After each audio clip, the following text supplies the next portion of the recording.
Actualmente coordino el área de investigación de la Facultad de Ciencias Administrativas y Contables de la Corporación Universitaria Adventista.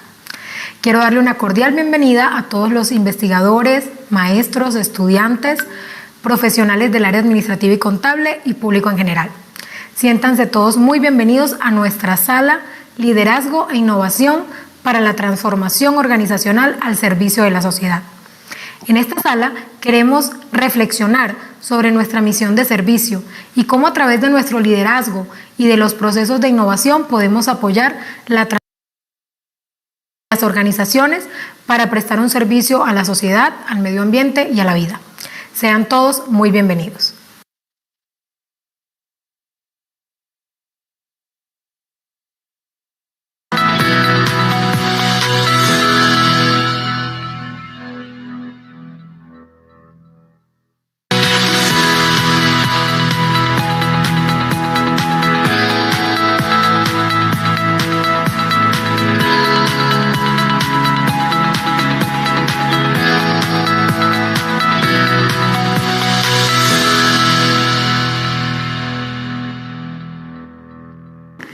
Muy buenos días para todos. Mi nombre es Mayerlin Rodríguez. Actualmente coordino el área de investigación de la Facultad de Ciencias Administrativas y Contables de la Corporación Universitaria Adventista. Quiero darle una cordial bienvenida a todos los investigadores, maestros, estudiantes, profesionales del área administrativa y contable y público en general. Siéntanse todos muy bienvenidos a nuestra sala Liderazgo e Innovación para la Transformación Organizacional al Servicio de la Sociedad. En esta sala queremos reflexionar sobre nuestra misión de servicio y cómo a través de nuestro liderazgo y de los procesos de innovación podemos apoyar la transformación de las organizaciones para prestar un servicio a la sociedad, al medio ambiente y a la vida. Sean todos muy bienvenidos.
Muy buenos días para todos. Damos la bienvenida a este Give you the welcome for this new day of the Congress of Investigation from the Inter-American Division. Now the Dr. Diaz de Barros will start the intervention.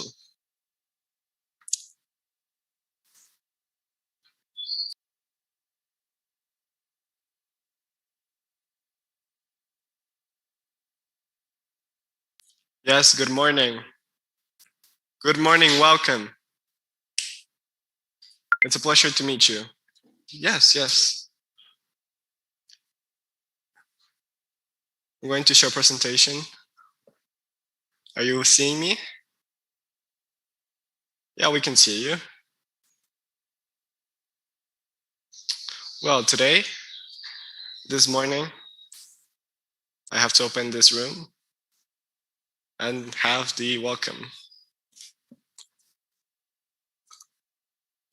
It is a very big pleasure for me being here with you guys. And I want to tell you that in the midst of this complicated situation that we're living, oh God gives us breath and energy. I want to ask y'all, are you seeing my presentation? Yeah, we are.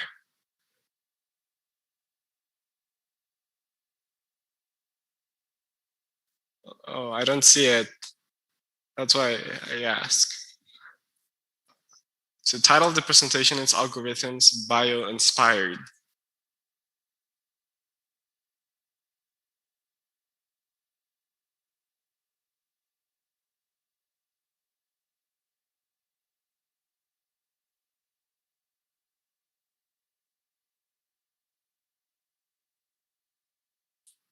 I want to talk about the Christian education and scientific, and I want to do it from the perspective from my area. So I know that here we're in the room of administrative science. I'm an engineer, but I think we have a lot of common.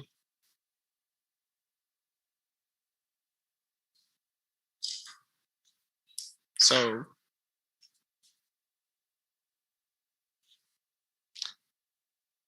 I'm having problems with the presentation. Teacher, please try to quit the presentation and show it again.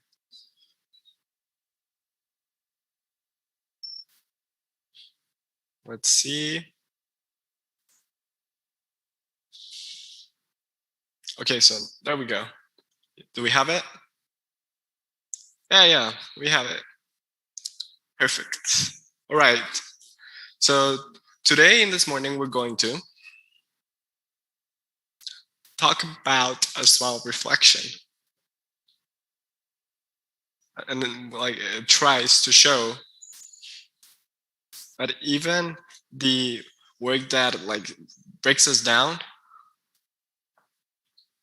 we can see things from a Christian perspective. So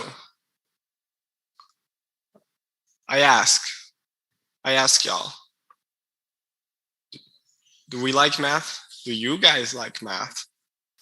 Usually, many say they don't like it. Many students, professionals, inversionists that have this kind of fear or respect for math. So it skips the purposes of this presentation. At times people think they don't like math, usually because of the way they've been taught. Truth is, we have some persons, some fear. Another things that happen is that the world is simple. The world is much more simple with all the technological advance. Reality is no.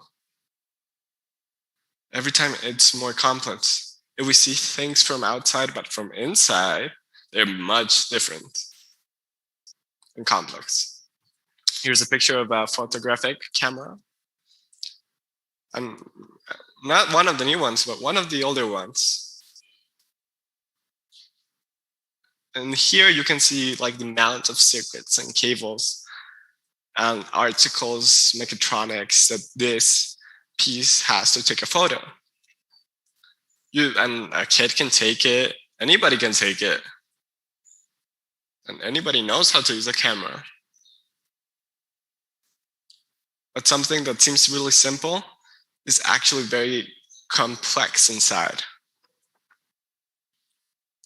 And this is covered by the areas of science to produce this. There's the one who sells it, the one who transports it, the electronics, the electronic circuits, and there's also the physics who discovered or made this.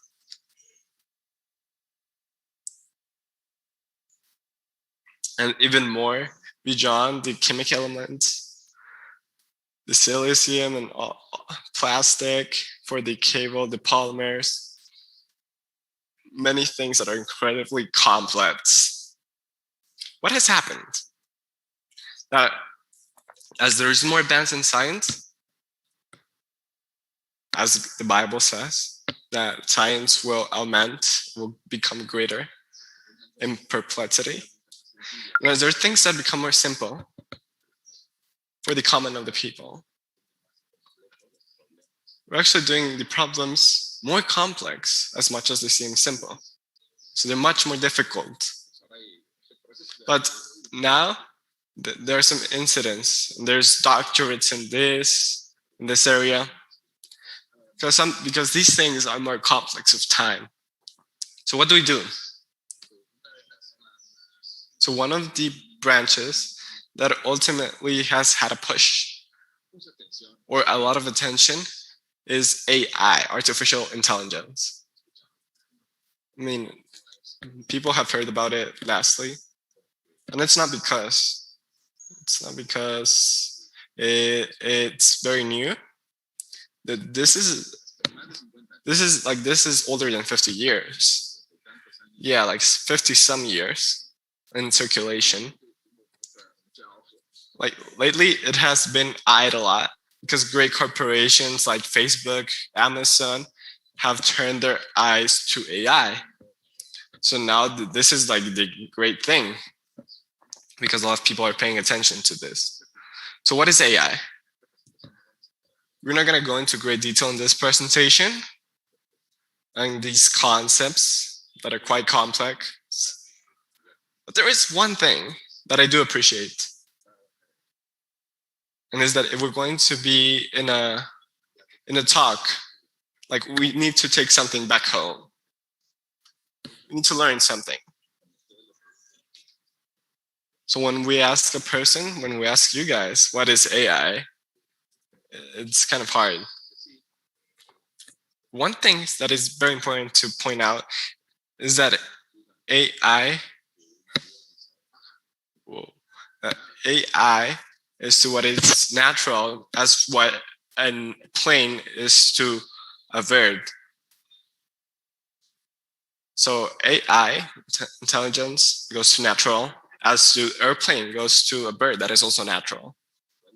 So the bird of the objects that are heavy, in this case, jets or planes, is inspired by birds. Because birds, to impose their stems and to fly away, they need physics. And there's no other plane except helicopters that could go vertically in one plane. And now airplanes move because they have a motor for which they can pass through the air. And they have their planes and their motors. So only is emulating things from nature. And we see how birds work and we emulate that. And we have created a whole industry upon that, just on flying. This is a very, very valid example that AI is not equal or replaces nature, even though it's very similar. We try to see how things operate because humans, as we talk, as we make decisions, we use logical principles that we learned in preparatory school. To talk about hypothetics things, like all of this has to do with AI. In the first grade, this is all inherent in the thinking of us. Well, we're not going to talk about AI, but we're going to talk more about inside things, about things like the fountain of inspiration today. One of the main fountains of inspiration is nature. It's not only inspiration as through this beautiful message that we see on the screen. No. Oh, it also has feelings. But apart from this, it inspires scientists for inspiration and for solutions. Like we make algorithms and things made out of trees. They're multi-classificators based on trees. So, there has been observed that nature can give solutions that are simple and efficient. Things that are usually very difficult to solve through traditional methods. Things like math, calculus, etc. And many more things that are used in this problem. Maybe there's many very complex problems that require a lot of calculus, computer. They're just very complex. So the scientists, or some scientists, they just observe nature and they say wisdom in nature. For example, the migration of birds. Like, why don't they mess up when they migrate? Like other birds, and like there are many birds that know the dates and the correct moments for moving and migrating. Or the bees, how they pollinate plants and help with the environment. And the ants, which the ones I want to talk about today, the ants. This template you can see, if you can understand. I made a search on books and search for bio-inspired books. So this is the list I found. There's thousands and thousands of books. If somebody thinks this algorithm of bio-inspiration is something kind of crazy, nah, it really isn't. It's from today, it's practical, and it's applied for principles today of informatic area. It's a subject that permeates other areas. It's administration, economy. There's just so many economies. It's not something that's very weird. It's actually very from today. So what does bio-inspired mean? It means inspired in biology or life or nature, or inspired in bio creatures. For example, I think everybody has seen these robots that imitate the movements of insects. They copy them. Or materials that are very resistant, that is based on the webs of spiders. You know, like spider webs don't really break that easy. Or if the cable was made of spider webs, it would be almost unbreakable. It's just unflexible, and it's just so strong. Okay, so here I'm going to mention some birds, what the Bible says.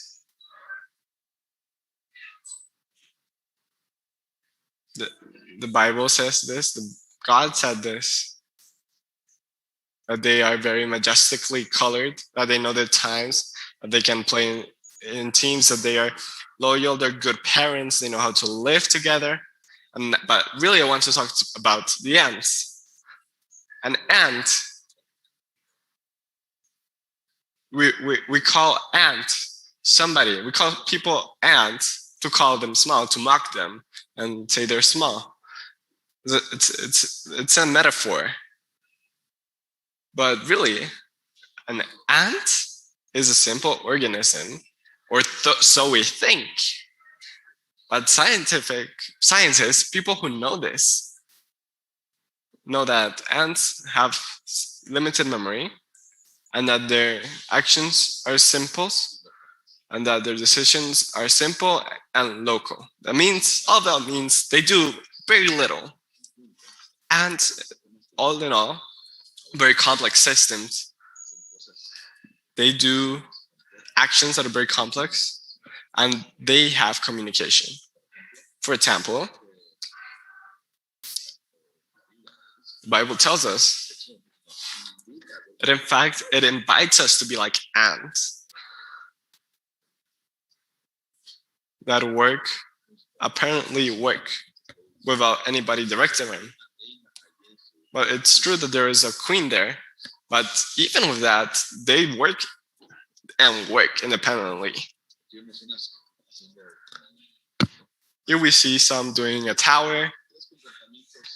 So we have three behaviors, collective ones from ants that are inexplicable. For example, they can transport huge objects whose weight is extremely more than those of their bodies. When they work in team, it's a lot more stronger. They're capable of making bridges with their own bodies. That's the materials for jumping distances. And now the problem is looking for shorter routes to move. And that's why I want to finish with a small reflection.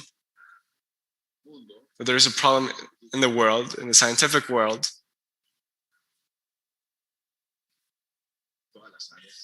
in all the areas,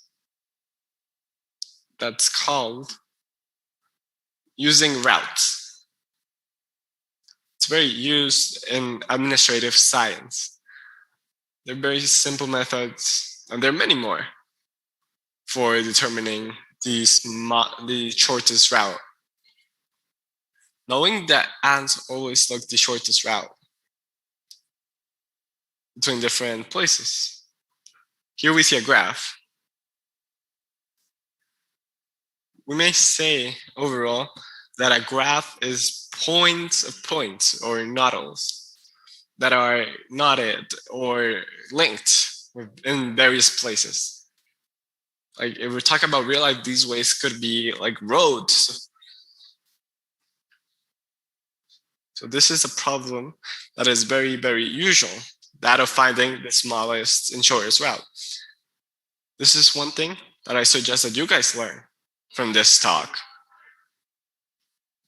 There is an algorithm that is by Inspired called ant colony. The algorithm of the ant colony, but you'll see what it means. As I told you, a scientist about 15 years ago saw that ants always found the shortest route. Seeing the drawing here, there are three routes or three phases. Worker ants work and try to find food. That's their life. That's all they do. So there's a nest, and they go out. They diverge themselves in different ways where they're looking for food wherever. And when they found a source of food, they just come back. They come back to their nest, to their anthill, by the way they went.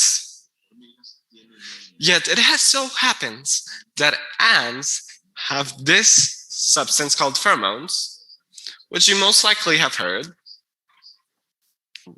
You most likely have heard the term. They say that they use it in different perfumes, in many different circumstances. Well, but it's true that certain animals, like ants, go and they release pheromones in the route. And these work as a signal. And ants don't see well. They do have vision, but it's not very vast. They can't see very well. So they usually release their pheromones. Do you guys determine the fable of of leaving the bread on the floor, where kids left on the floor, and then a raven came and ate them, and they had no way to go back? Well, the thing is, these ants do likewise. They put like their bread, their signals, and they come back by the same route. They put those pheromones. And to reinforce the way they took, they release more pheromones, all of them. So it's very strong connection. As we see here, in any moment, there can be more than one way. Like in this case, there's two ways, as you can see. It's just that one is a lot longer. Like they don't smell things like other animals, and they can't see. Yet ants, they search. They don't smell or look, they search. So here, this route is larger, but it still found the food and returned around the same way. And it comes to reinforce the way through pheromones. So when this one comes back to the nest, the other ants that are searching for food also, they kind of like alienate themselves with the pheromones of the other ants. Therefore, the way is restructured. So pheromones are also volatile, like they can move. So here, I'm gonna give you a fact that I'm making up. Pheromones, they disappear in seconds. I don't know how many, but if the way is longer, then they will fade more easier. It means that they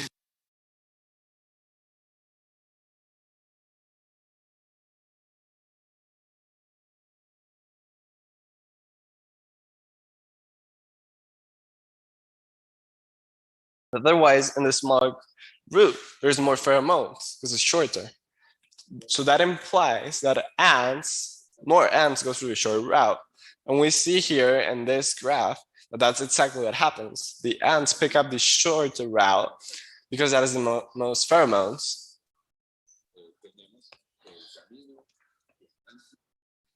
We see the way that the ants are following to the colony. It's the shorter one. And even if you put a barrier, a kind of block in the way,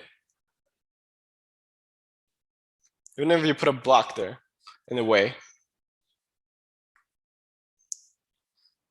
they kind of become like dizzy, but they're searching for the place actually. And in minutes, they just find the route again. They found the shortest route again. So they know how to literally hop fences. So observing this, certain scientists, trusted in that if that's in nature, it had to be true. It had to be well as well. Effectively, ants always search for the shorter way. So inspired in this, they made this computer algorithm called Ant Colony. And it optimizes, it uses the best route, the shortest route. And more complex than any other algorithms we had made. So we used this one inspired on nature, finding the shorter routes, which is the most effective. So like this fact of nature of ants, there are other bands, wasp colonies, the way they perfectly make their panel. It's something that is also inspiring and helps build buildings and pillars and things, all because wasps nest. What I want to tell you guys this morning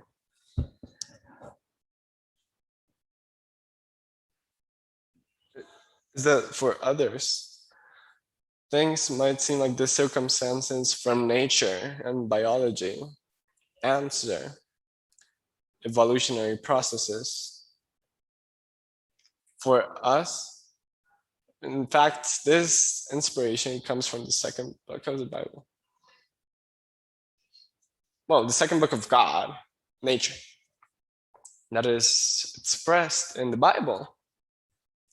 Bible, counsels us to look to nature, tells us to do so. From a beginning, God gave man to live in nature. So today, scientists turn to look and to learn these qualities that are incredible. Because there's so many actions that seem very simple and solutions to problems that are almost, I wouldn't say impossible, but very difficult, or optimizes it. There are other algorithms that use trees, for example. There's no more time to talk about that, but furthermore than trees, you can see a genealogic tree. You can see the origin from the family and what works slower, which is the leaves.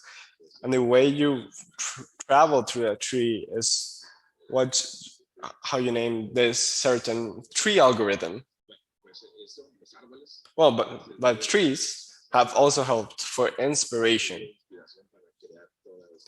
Inspiration to build and create these techniques of classifying nature's algorithms. So we as humans are always classifying different things. We see a situation, we see something, we classify it. Like it just works. We put an etiquette on everything we see. We just classify. That's just how we are.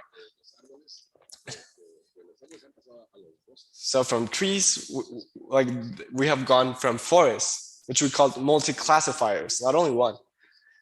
And the Bible tells us that in the multitude of wisdom and of counsel, there is wisdom. But not really in one tree, in one algorithm, but in various different trees and algorithms.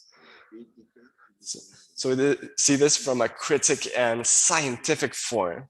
We find this amount of counsel and routes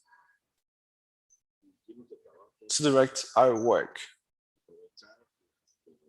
to make the best out of technologies. And I want to finish telling you guys that it's false that scientists are, it's false that scientists are atheists. But scientists have more faith than us. Like scientists usually have more faith, even if they're atheists. And it's incredible to believe.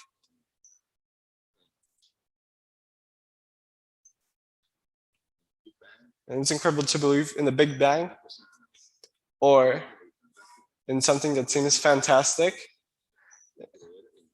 There is more faith in believing in the Big Bang than that there is this creation, this motivation from the beginning that is harmonious. So, scientists that are atheists have more faith than us. But if this doesn't convince you, I'll give you another fact. In the 2000s, something, there were 100 years from the beginning of the Nobel year, of the Nobel Prize. So this investigator started doing his study of seeing who were the ones who had won the Nobel Prize. And he found that the majority of those, and it's a high percentage, not like majority, they professed a sort of religion. That means that they had a belief. Not necessarily were Christian, but there were Jews, like they believe in, but there were people who believe.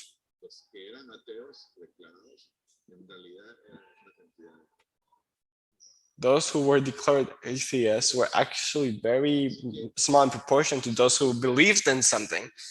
So being a Christian, being a believer, being a scientific are quite compatible. They're complementary.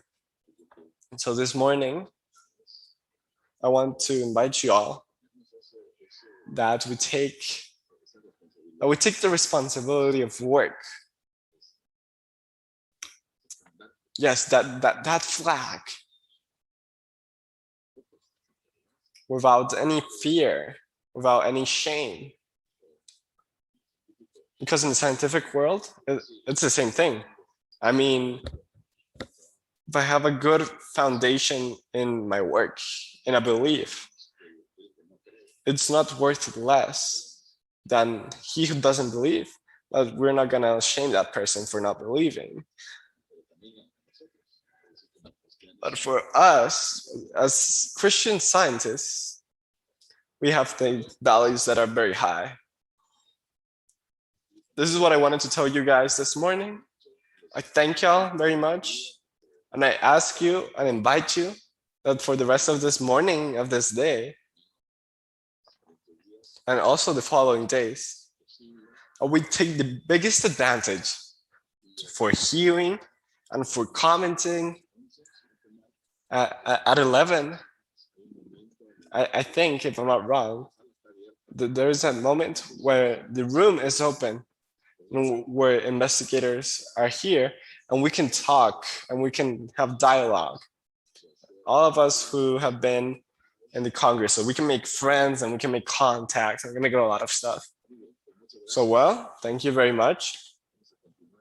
We're going to finish with the program.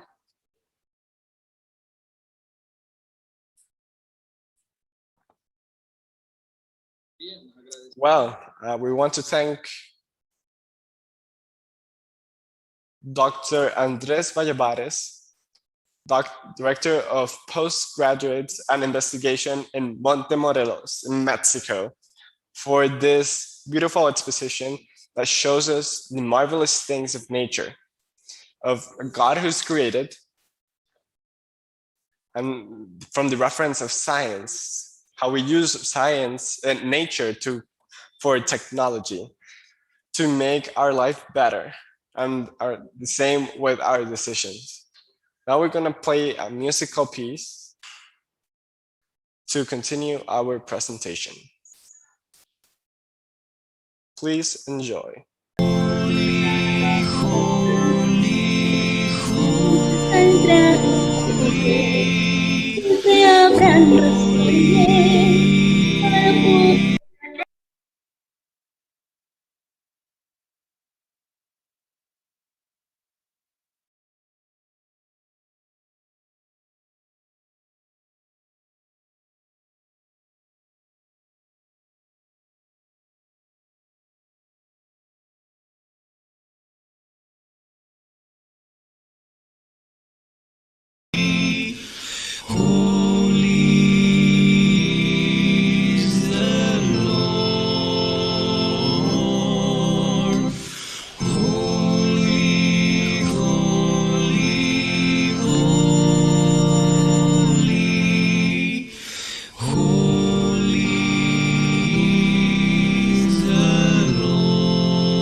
Bien, nuevamente les saludamos desde la ciudad de Medellín, Colombia, dándoles la bienvenida a este segundo día del cuarto encuentro Internacional de Investigación de la División Interamericana. Vamos a estar aquí en esta sala, que es la Sala de Ciencias Administrativas y Contables, durante esta mañana, disfrutando de unas grandes ponencias, unos invitados nacionales e internacionales que nos van a compartir sus experiencias y su trayectoria en investigación. Tenemos para el día de hoy dos ponentes. Two international speakers and 4 international ones. So 2 national ones, 4 international ones. Like in the United States, Mexico, and of course, Colombia. We'll be talking about leadership and innovation for the transformation of organization for this community and society. All right, so first of all, we're gonna have some announcements so you guys can have them in count. First, I would like y'all to rename yourself and put the institution where you guys come from and with its name.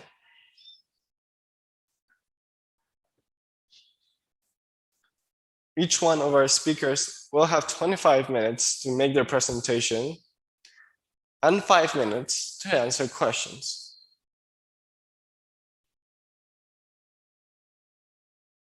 Our chat will be available so you can make your questions. And with the time we have, we're going to answer some of them. Because of that, we please ask the exponents to use their time very well. We also ask y'all not to speak very quickly so that the translators can make their work. We're offering the service of translating also to English. So if there are people in this room that only talk English, we ask you to please, on the low side of your screen, activate the translation and ask and select the language which you guys wish to hear this presentation. In this case, you can choose English. This transmission is also going to be being transmitted also in the Columbian University's YouTube channel so that other people may see this transmission. The themes that we will treat these days will be very valuable for this challenge that we have of making organizations that serve the community and not organizations that serve themselves from the community. The first of the speakers today is an international speaker with a very large career in investigation. I'm going to permit myself to ask some, apart from their CV. This is about Dr. Gustavo Gregoruti. He's a catedratic professor in the University of Andrews University, Michigan, US.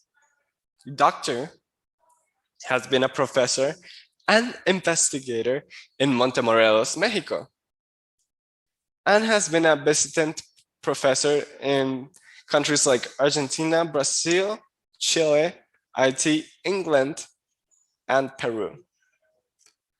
His areas of investigation are related to educational studies compared to the Latin America region, intellectual and different teaching modules.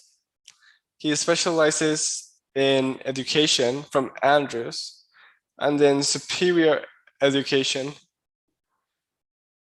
from the university in Berlin, where he did his second doctorate. In this occasion, Dr. Gregoruti will be here with us in his exponential titular, explaining us this concept from the university confessional. So please welcome Dr. Gustav Gregoruti. Thank you for being here with us, and we'll give you a space to give your presentation. Please welcome. It's very nice to see you. Hello, good morning. It's very nice to see you guys.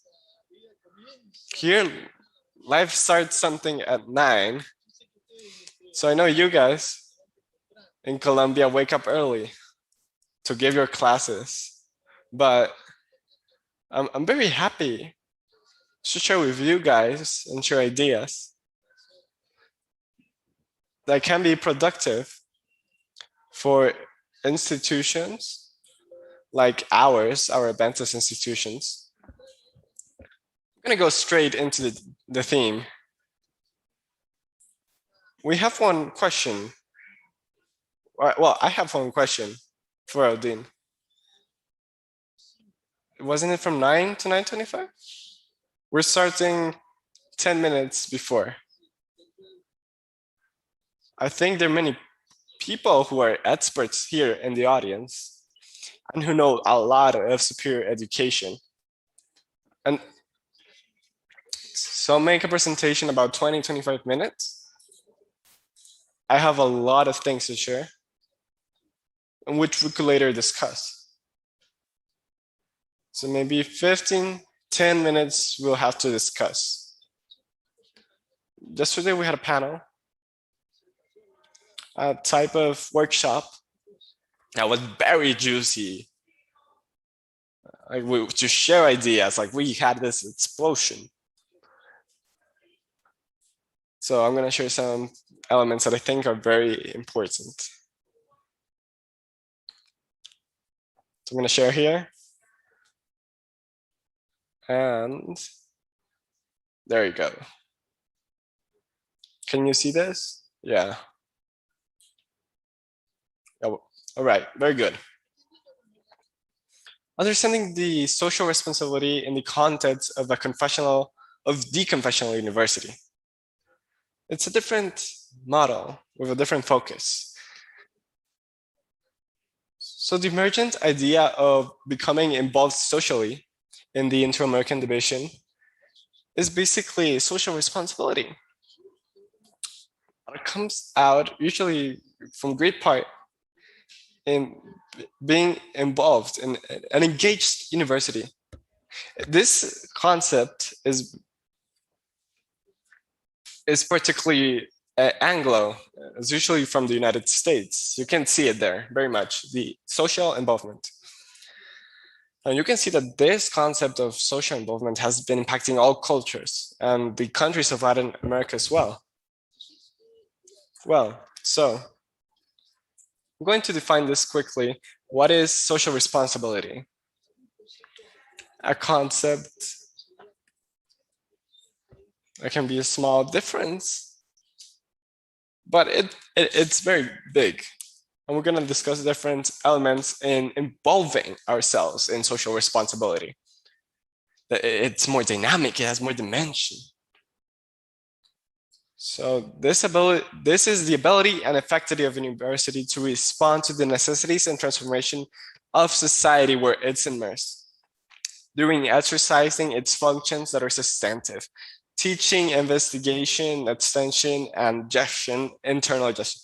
These functions should be animated and should be fueled for the search and promotion of justice, solidarity, and social equality. This through the construction from successful answers to attend the challenges that imply promoting the human development and making it sustainable. Now, this definition is from the Carnegie Foundation. Yet there are other dimensions, and I want that we can answer them.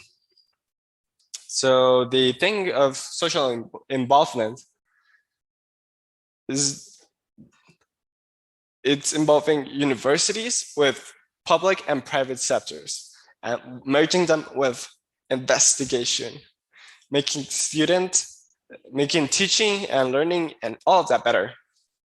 so we can make and promote democratic values, and to abode and fight against social problems. There are many important things to hit, and I want to focus on some important difference. Now I want to ask, why is social responsibility so strong? Why is it so relevant? Why has it been emerging as a function that is something quite new to the university? Some call it a new mission, a new purpose. So this picture that is here, it's close here in Michigan State University. Here they call it land grant universities. And this is one of the champion universities around the globe. They have different forms of social involvement that impact the 3 dimensions of the university: science, investigation, and other things. Look, so this university is very, very attractive and very well put. Michigan State has curriculum and templates and literature that can help develop different things. And it's really fantastic that what they have in there. They just have huge proportions.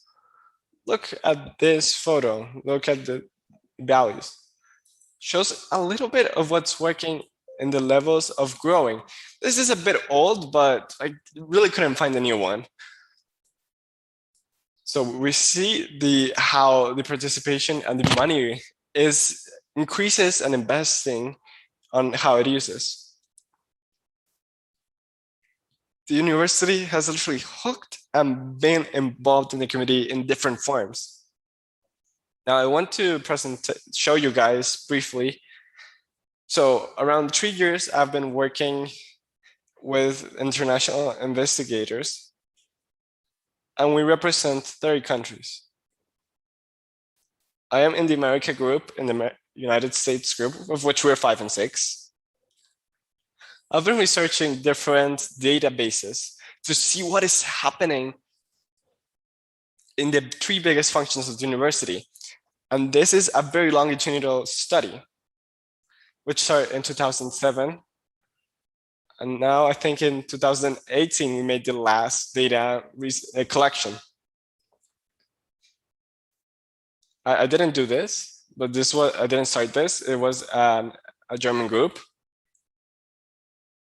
But look how interesting this is. I want to show you what is happening to this force that is creating changes in higher education and American education. These are phenomena that are happening in different countries, not only America. Here, we work with around 80 universities, and in total, we invite around 10,000 professors. We find around an 11%, which is very good. Like, we found many different responses, which is very difficult to get. This is because in the United States, there's very much diversity, and there are schools that are specialized in different things, and there are colleges that are basically institutions that are more developed. There's some that have masters and master colleges, and there are doctors, which in Andrew's case is professional. And then we have doctors that are very oriented to investigation. So here we have different types of colleges, private and public ones. We found like an 80%, a very good representation. Here are the universities where they came from. Here is a map. It's a very good sample. Here we see the basic distribution: male, female, and full professors and associate professors and assistant professors. And we see their different associates. We see their things and their adjunct things. Like, you could be a full professor, but you're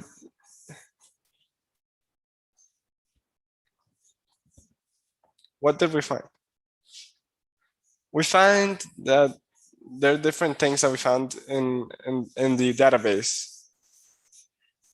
There's about 70%, 77% of the interviewers that are usually involved in community service. We're talking about a representation that is, we're representing around 100,000 professors. And we have gotten a big participation from the professor body, from the staff, from different universities. This community service can be commercial or not. I'm going to explain this. And the women are better than a little bit more than men. Women are usually more involved than men. 81% of women are involved in community service, and 73 are men. 88 people of those people that are involved make some kinds of an investigation. And 70% of professors recognize our institutions empathize the service to the community through their missions. The mission statements, and that's a purpose, and institutional purposes. More than half receive some kind of support, and only 22% receive money or incentives or time, promotions, etc. Basically, real community service. I'll have another presentation for this, but really I want to talk about what's happening in the country and how this is working as an avalanche, like the last 20 so years.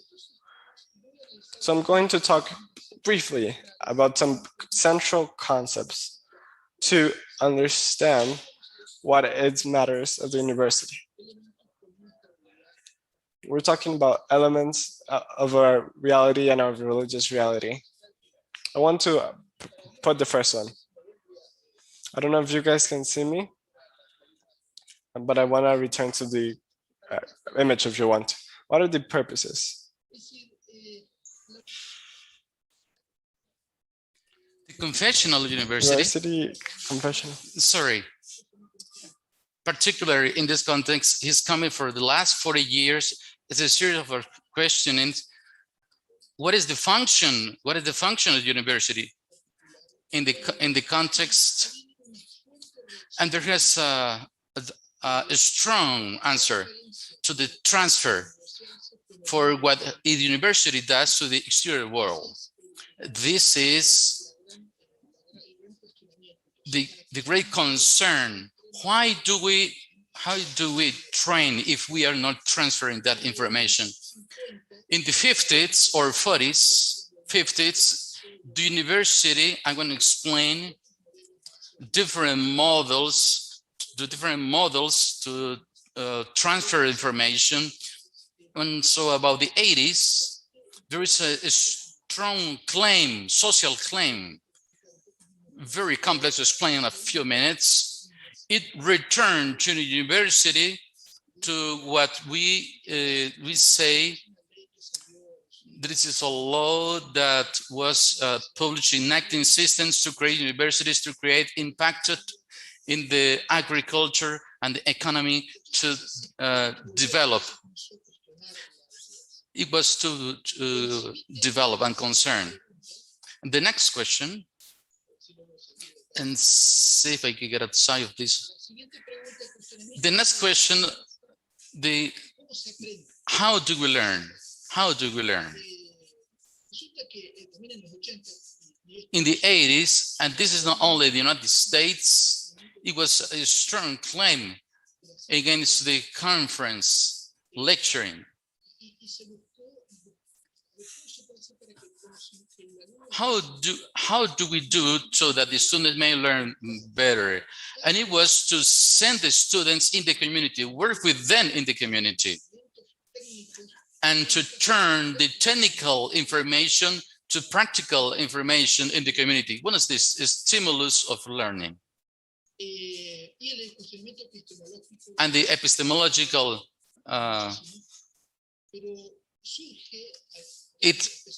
it emerged through the Anglo-Saxon way of thinking this way of laboratory disconnected from reality, against the new model 2, which is knowledge in connection with reality. So I have a particular problem. I have a problem of quality of water in this city. Instead of discover the causes, the only technical causes of the quality, I'm going to interact with the community and discover why the quality of water is technically so bad.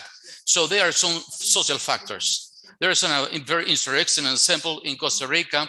A teacher told me once, I was traveling to Europe to here. I was still living in Europe. She told me that the students, she was studying why the turtles were disappearing from Costa Rica. Those from Costa Rica knows what I'm talking about.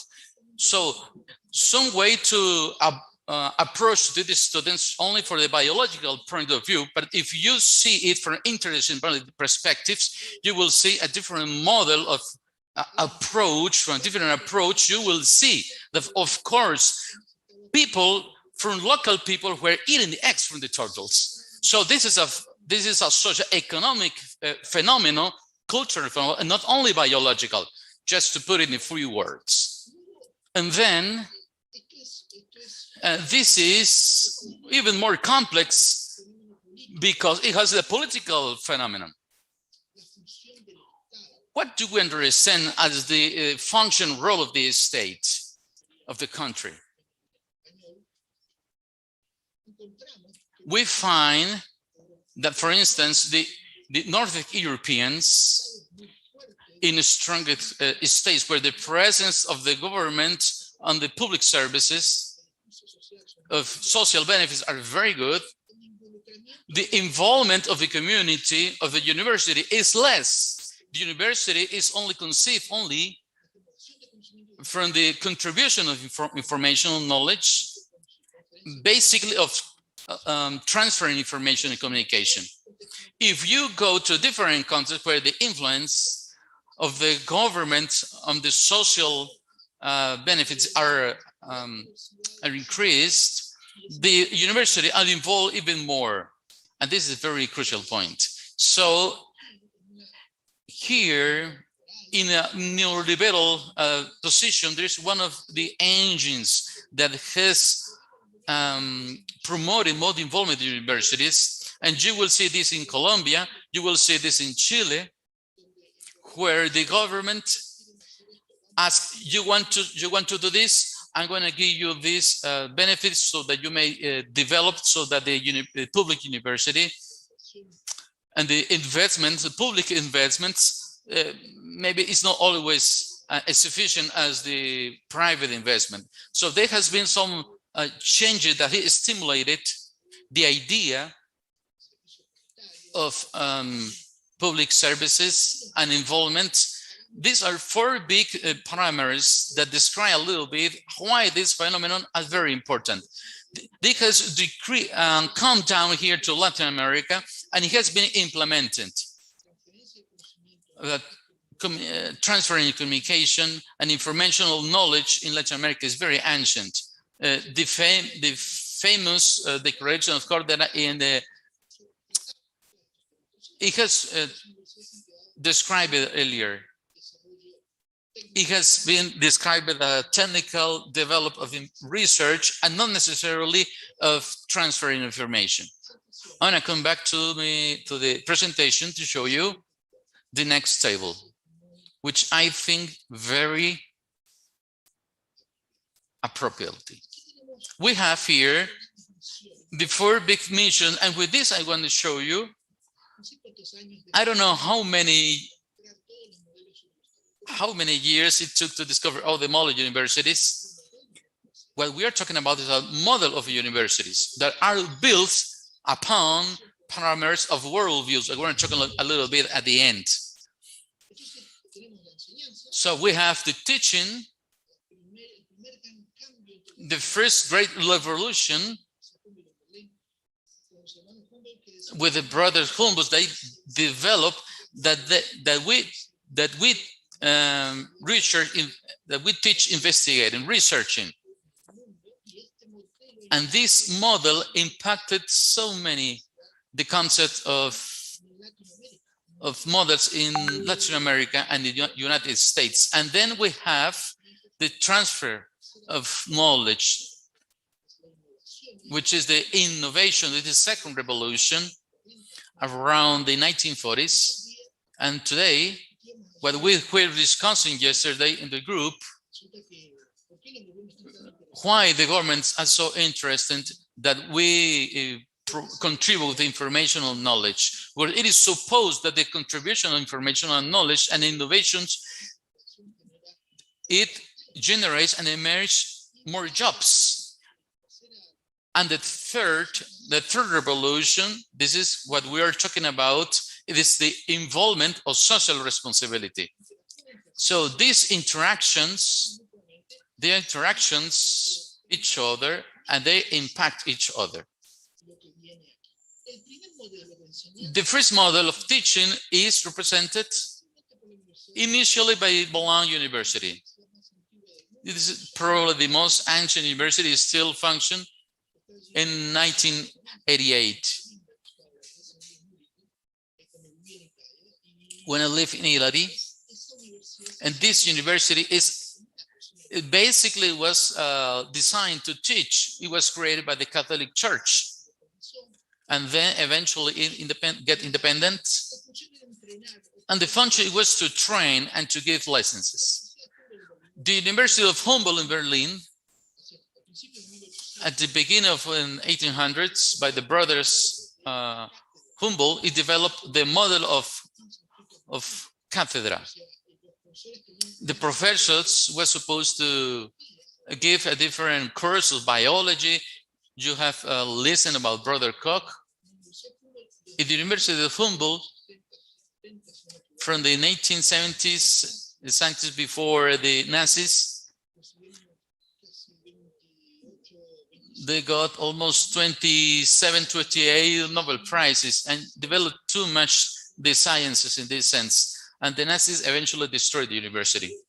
And then we have the land grant, which is the university, is the American university, is a different global model that it is interested in transferring, in create impact. Not only basic science as the German university, until today you can see that. And finally, we have the University of Involved University, which is a university not only to create informational knowledge, but to impact in all dimensions with the teaching, research of the Mission Global. And then we see this function I represent in this way. I think it works better, where the universities that are really generating, which are involved, a very defined involvement, have precisely an interaction very intense between the teaching, research, and service. And this connection with the external world is very strong. Now, there is not only service in terms of, let's say, how it's a different paradigm, is to bring the community and make it a partner in the discovering of causes and the problem of solutions. This is the model in few words. In few words, this is what is happening in all the world, and particularly in the United States. And we are looking this in sometimes in some Latin American universities, private and public. In the public as a public, more apolitical to contribute with knowledge, depends of the university. And now the question, how do we insert the Adventist university?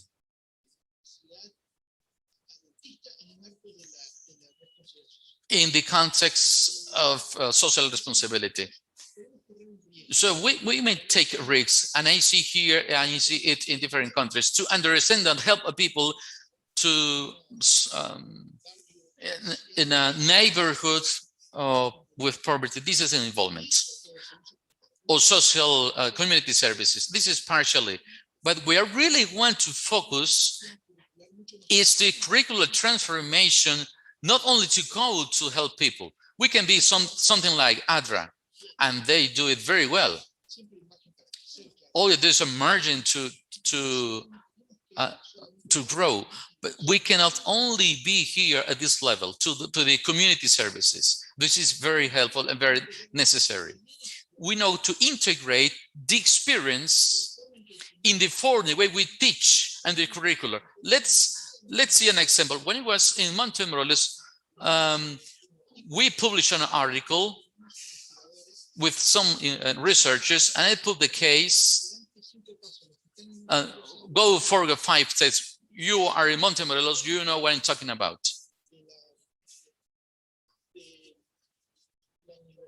The university and the hospital. And in this program,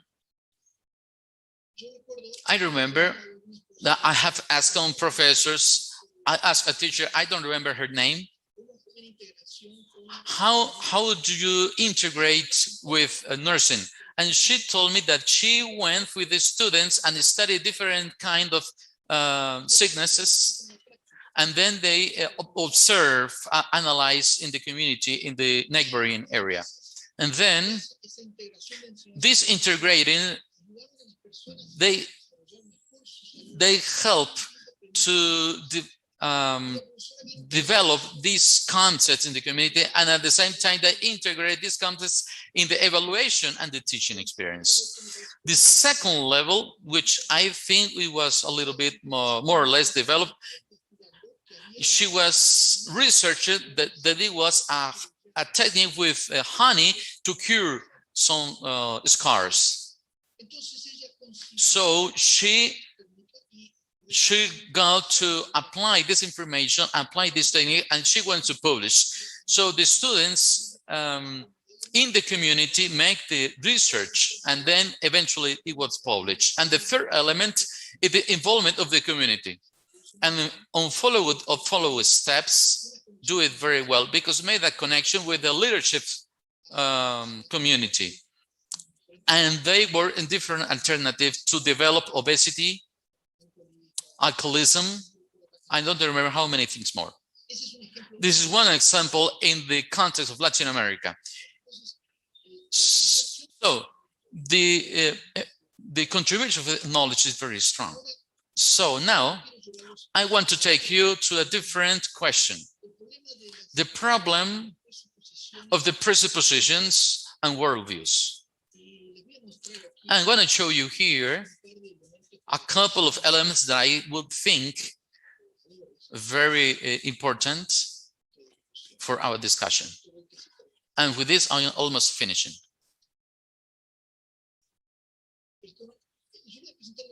I'm going to show you basically two principles that represent two worldviews. There's much to say about this. We don't have all the day, but I'm going to show you only concepts. The knowledge is the base of progress and social transformation. The next, the wealth take to the society to a better life of particular citizen. These are two very important pillars of social involvement on the academic world. And I'm going to show you two more principles or presuppositions, very important, as an axioms where we can work to transform the human being, to transform the society. The transformation comes to the human being and then transform the society. It doesn't get to good citizens.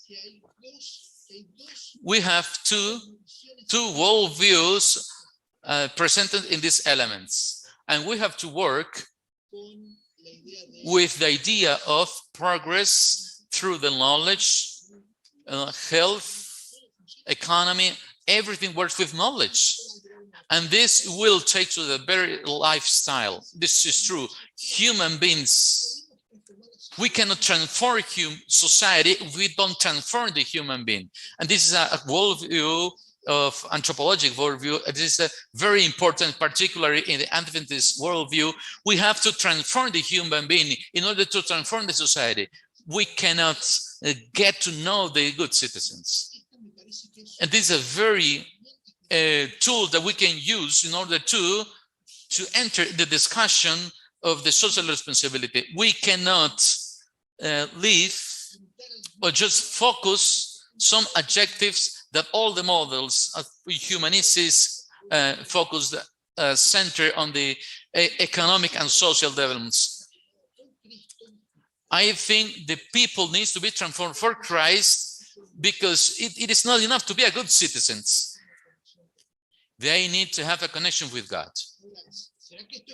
You know, this will be possible. So here, if we are going to stop here, and we are going to open the discussion, and then when I make some questions and answers, don't ask me to answer what is in the chat, because it's very difficult to speak and read at the same time. So Audin, if you can coordinate, we are open to discussion and to discussion of ideas. Thank you, Dr. Gregorio. Well, we have some indications to write the questions in the chat and take advantage of time. In this moment, we don't have any questions so far, but we can still talk a little bit. We can open this scenario for those who want to have questions. Of course, I can do it.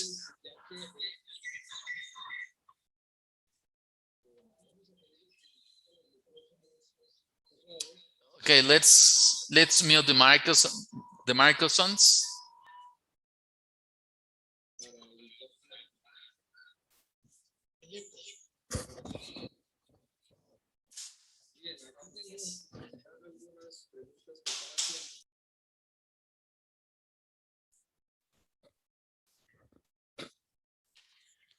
Joshua is saying, or is asking,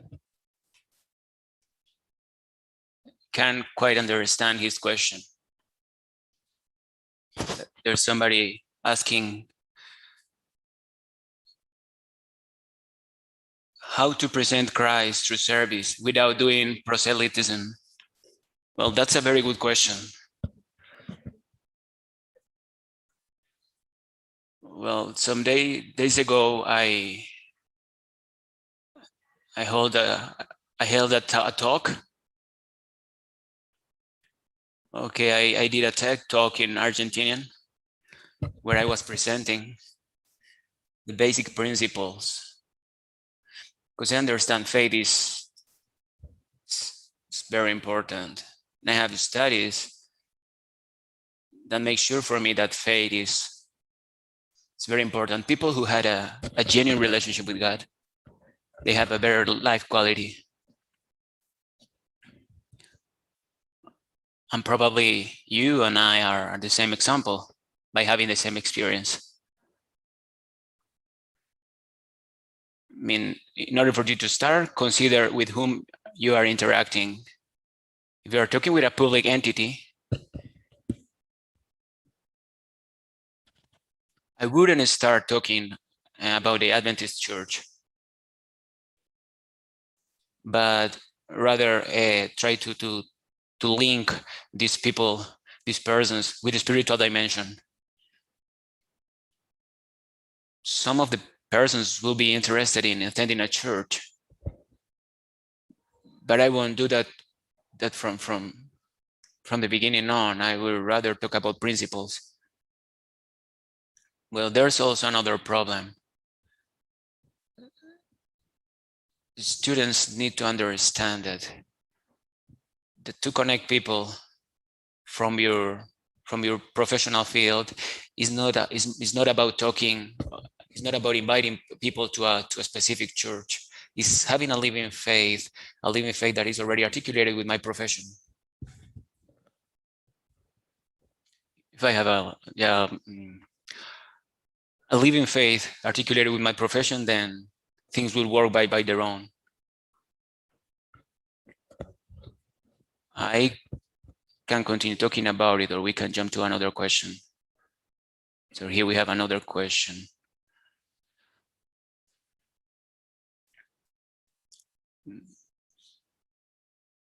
We agree with what you are saying.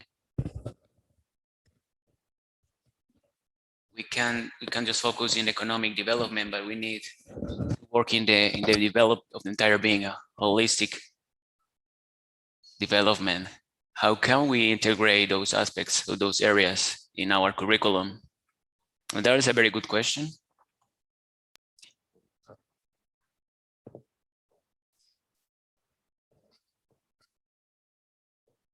There are guides designed to do that, to foster that. That's a complex thing, because you need to articulate that with your personal experience. For example, I'm going to bring my students into a community in order for them to work in a project. I need to have moments of reflection. To foster that the person to think about their personal values. So I came to this place as a student searching for a title in order to make money. With these experiences I'm doing, I start realizing that these experiences, there's something beyond just making money. So there has to be a time for reflection. There must be a way to connect those moments, those activities with times of reflection.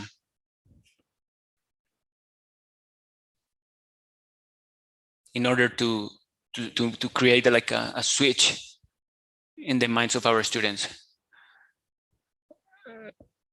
I mean, if you send me your email, I can share with you a lot of guides that are already made or done, and which content, or which have already those contents. I mean, talking about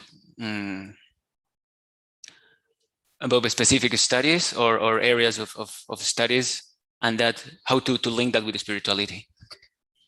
We have a question via YouTube. If our universities have academic programs that are similar to secular universities, then which is the purpose of Adventist University? Just to share knowledge?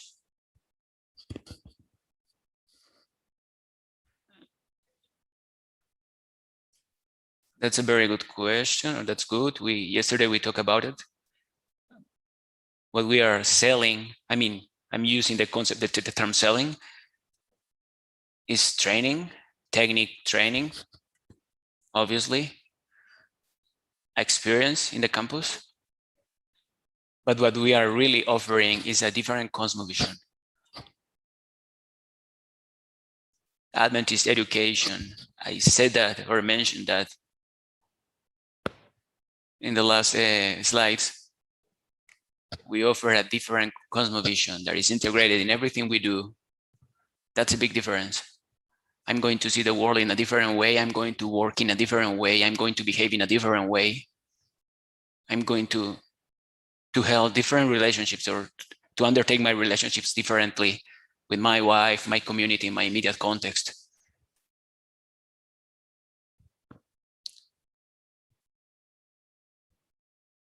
In order for you to have those changes, you need a communion with God, or communion with God. And that's something you learn. I can get a technical training in whatever university, in all universities. If I would like to learn how to produce plastics in order to make football, soccer balls, I can go and learn that.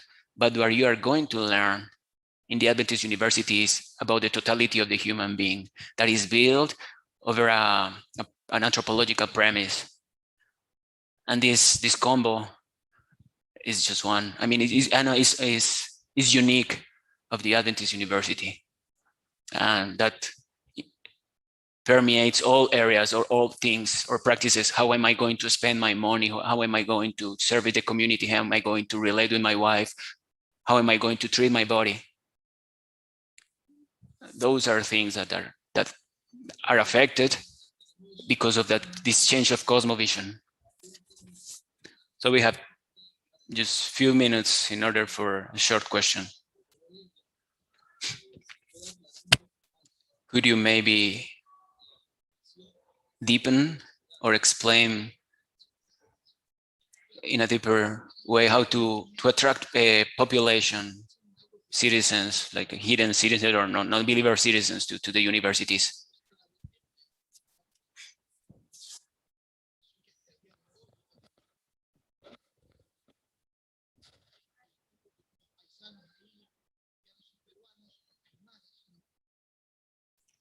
Well, he's talking about a project that was done around Titicaca with floating schools, like people from America that went there and affected the community in a way that is still working.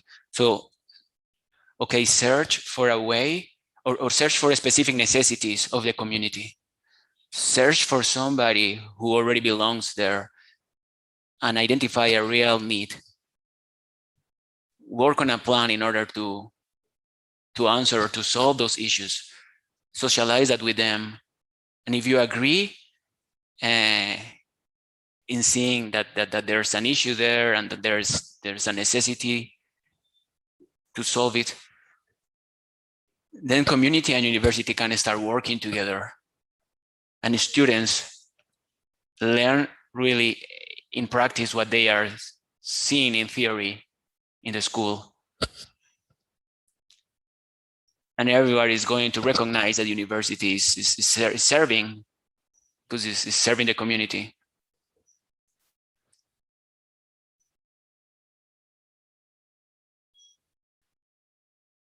And the idea that the final goal, or the main goal, is for both for the community as well for the students, to get to know God.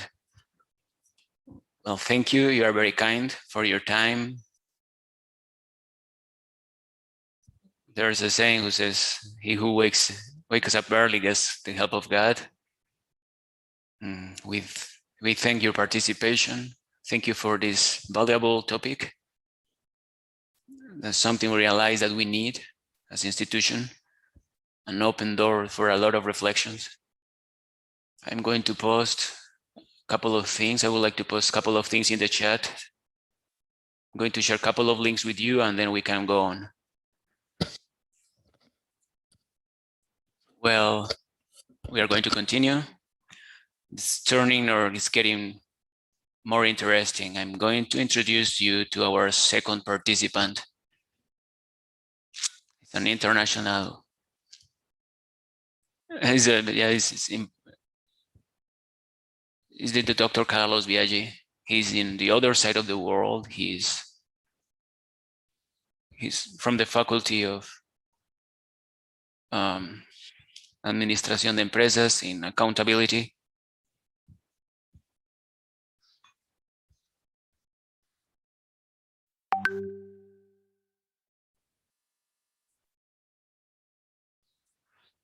I gently request all of you to disable your microphone, or to turn off your microphone.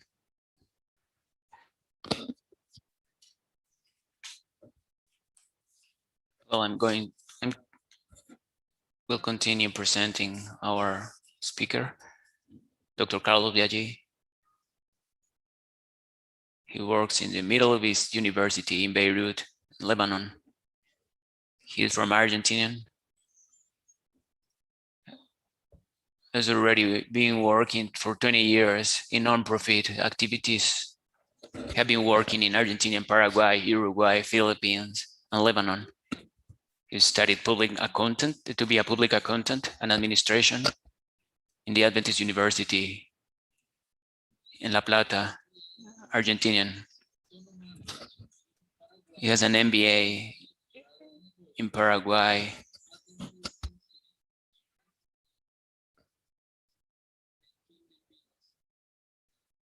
And a doctorate degree in Philippines. He likes technology. He likes to mix or to work, articulate new technologies and his work.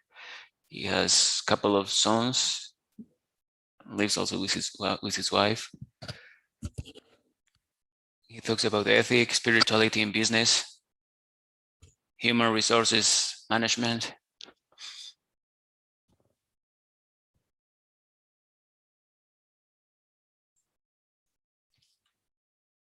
He worked for some magazines or editing magazines.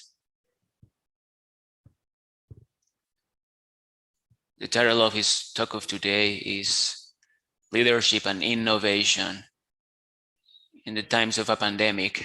We would like to welcome him. Dr. Biagi, we are welcoming you from Colombia and greeting you from Colombia. You may start your presentation.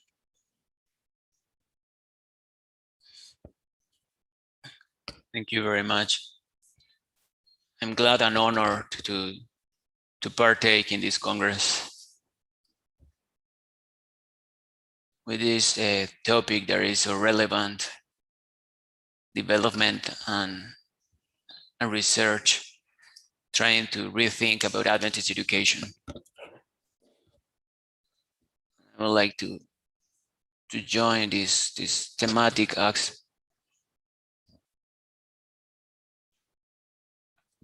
I've been talking about leadership and innovation in pandemic times. I'm going to start my presentation.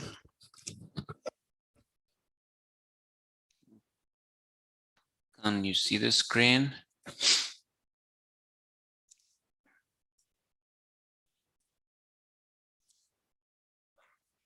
Well, this pandemic is well known, has caused a disruption in most of the institutions and had affected both big companies as well as non-profit organizations and have forced them to adapt to the new market reality.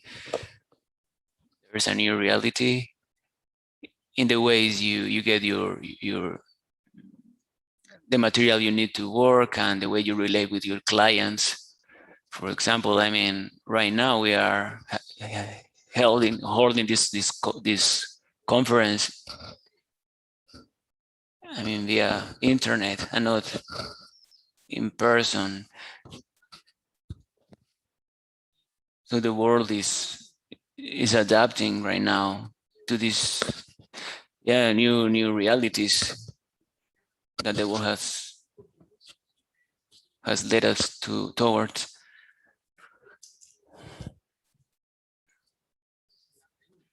There arise then the question, how can organizations make place for this or cope with this necessary transformation? Well, there are two very important tools: leadership on one hand and innovation. People talk a lot about leadership and innovation. What's the relationship between them? We know that change is something that is constant, it's an everyday issue, but this pandemic has accelerated this disruption, the disruption of these changes. Had accelerated the changes, the necessities, the rules of the game, had added new issues that affect their reality. And in front of those changes, leaders of company must be attentive to undertake the right actions in front or facing those external changes. And you need to rethink everything you have been doing so far. You need to adapt and change the products and your services you are offering.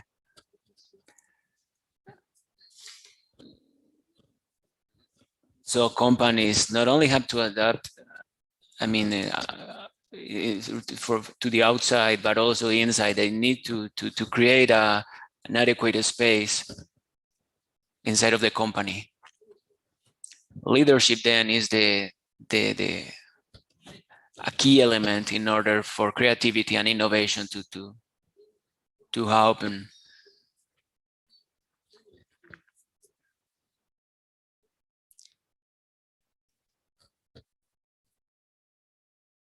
We would like to know right now, to talk about what's the meaning of innovation. If I ask you, all of you, probably I will get a different experience from each one of us based on your personal experiences. I would say that the same will happen for companies. Each company has a different concept, and a concept that is being already developed or is still developed.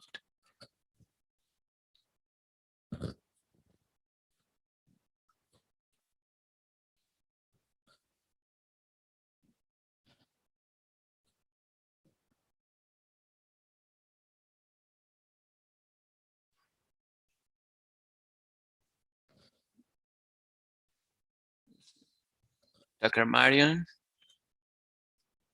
he worked in Northeastern University. He defined innovation and the action that innovation is to create new services, products, and processes in order to transform a company. And you can do that through new sources and incomes.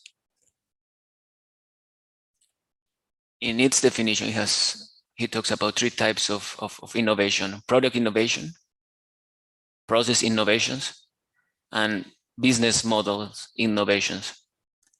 I'm going to talk about those 3 to make that clearer for us.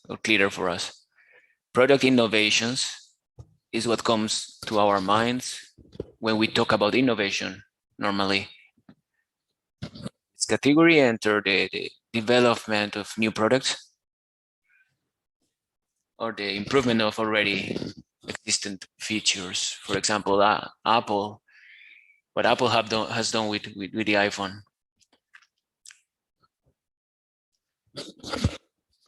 Second place, we have processes innovations.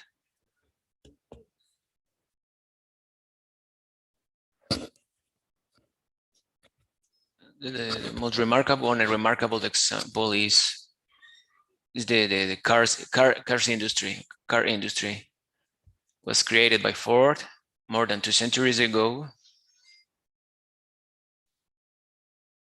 Before, the time that it took for a car to be assembled changed from 12 hours to 90 minutes. And the third one is innovation in business model. For example, Amazon. What Amazon does, they work for minor companies. And it's kind of based in tactics. You analyze necessities, and the company wants to get money. They have an account how they deal with providers and buyers or clients. Some of their leaders answering a survey time ago, they mentioned that this last type of innovation, the innovation in business model, is the most important than the other, or is more important than the other 2. A company can decide to work on 1, 2, or all of those categories, but the important thing is for them to keep changing or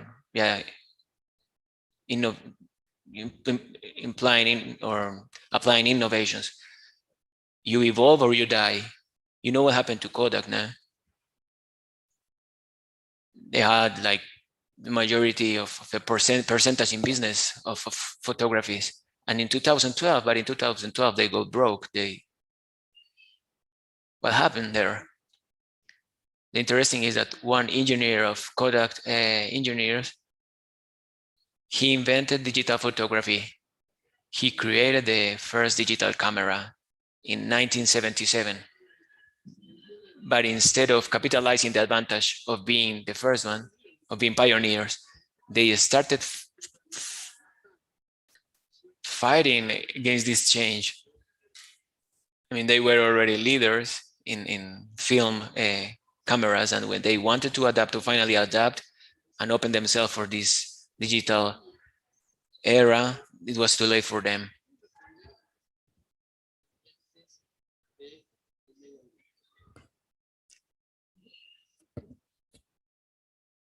Kodak created a culture that was based in the things that the advantages that the company already had. But that was their mistake. There are 6 advices in order to create a culture of innovation. The first one is give your employees the opportunity and the space to make mistakes.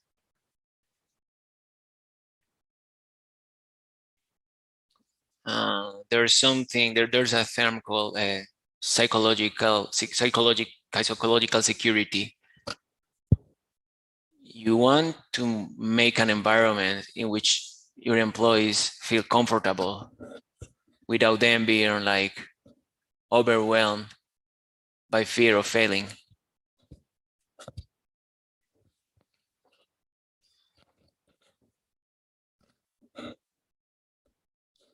There are companies that even started creating like awards for the category, award for the heroic failure. The second advice is encourage your employees to try new ideas. The idea is to make each one of our employees an entrepreneur, and to make place in order for new ideas to be worked and to be undertaken without fear. And there are companies who make like internal talks in which they check all the new ideas, and in which people can present new ideas. And there are like times that companies create. He's talking about fix it. And there are like times of 24 hours.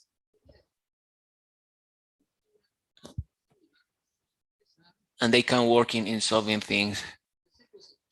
The third advice is provide with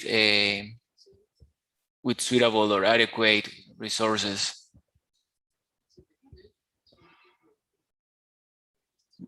This program of Google called Fix It.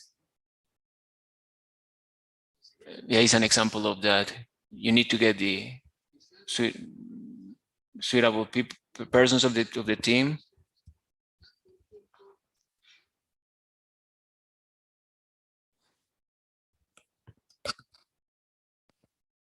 The idea is to give enough space to your employees in order for them to innovate, to really innovate. Fourth advice, prioritize innovation.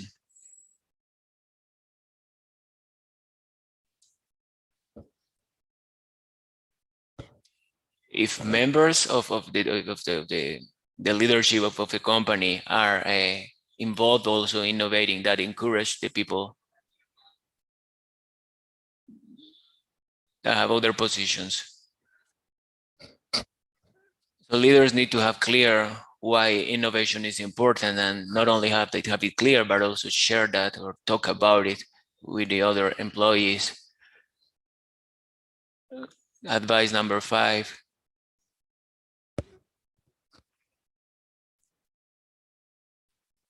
Create like helps or a way of helping.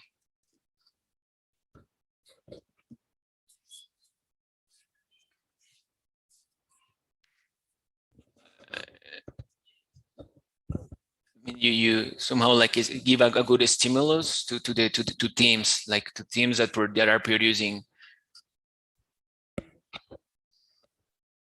And there's a bigger percentage that's something that was studied, that if you encourage the company with awards, some award like the investigations of teams, that produce better results. Advice number 6, establish or set teams. There are companies that create something called like a statement of team, in which they even the team members can develop their statements, the reason why they exist, the goals they have, in order for them to be responsible of their own principles. There are 8 actions that hinder innovation.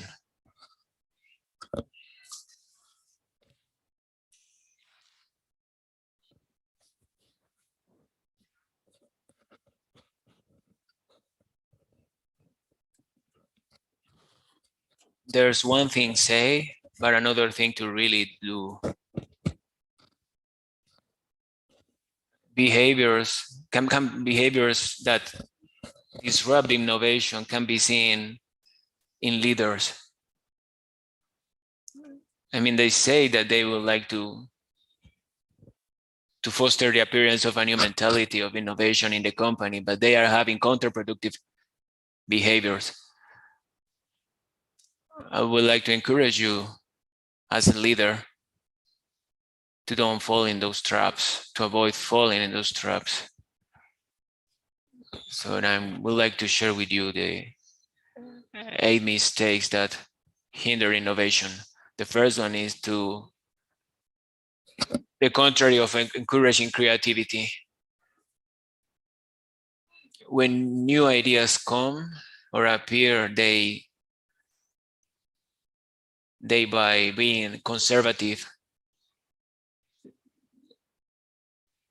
for example, they require a reference, an historic reference, or start asking for things that are not suitable with the new idea. New ideas that don't come with full of answers. The second mistake will be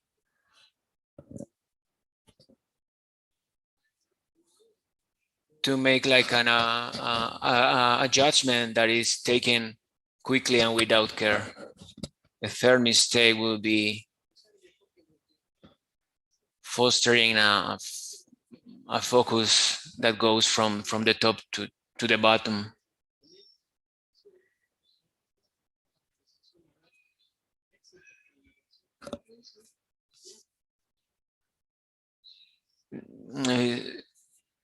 I mean, it's like not prioritizing the focus on the people that have higher positions, but just to give opportunity to all the people in the company to get enough attention regarding their processes. The fourth mistake will be forcing a structure and a hierarchy in the company. Companies need creative people, but creative people tend to work outside structures.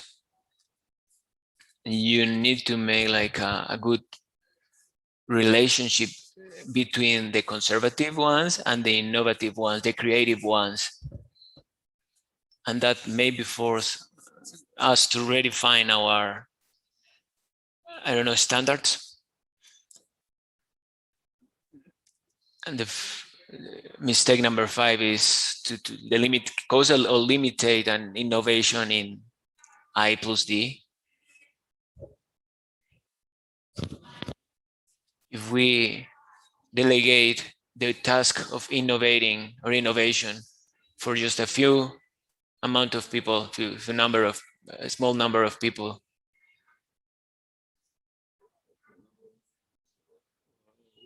we are really taking away the opportunity for the rest of the employees, of the members. They will just assume that they don't have the responsibility and they won't work. Mistake number 6 is to criticizing first. New ideas must be evaluated in order to see their potentiality. But if you start with a critique, you are going to discourage. But on the other hand, if on the contrary you encourage first, then that will cause a good effect. Mistake number 7 is to reject ambiguity.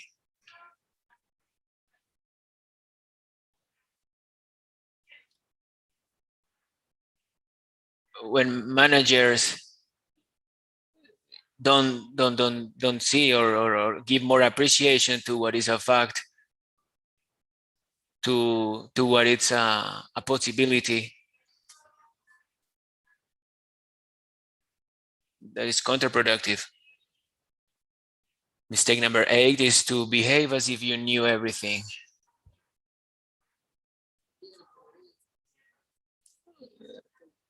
A humble leader has more chances to see his people having new ideas. If you behave as if you knew all the answers, then that hinder the creativity in your employees.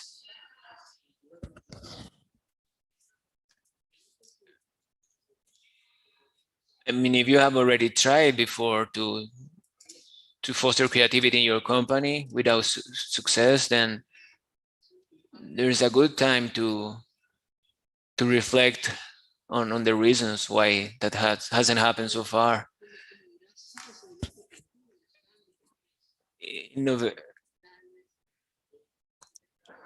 You say, oh, innovation is a privilege of big companies. But you will say, for more traditional companies, such as government companies or education companies, academic companies, that's harder for us.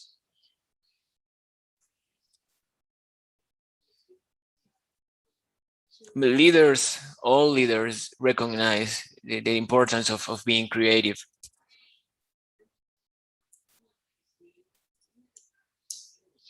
For example, this time of Corona shows that the importance of new ideas. There are 6 advices in order to promote quick and creative innovation. The first advice is make sure that the leaders in your company are really buying this idea of innovation.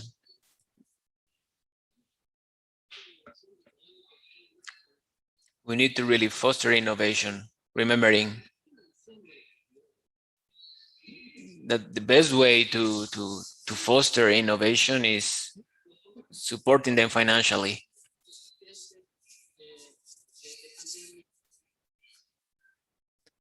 Advice number 2, make clear what the meaning of innovation for your organization. And you need to make clear, to have clear the values that are important for your company. For example, a client service, for example, for Starbucks. I mean, to articulate them with our particular strategy. Advice number 3 is teach people how to innovate.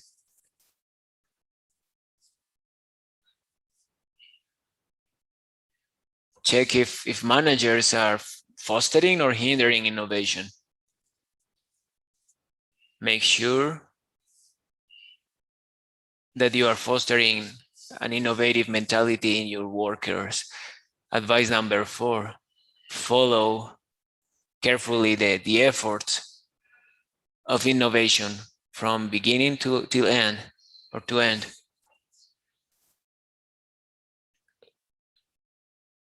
Yeah, keep track of how many ideas are appearing and how many ideas went to a next successful conclusion. Number 5, search for quick victories.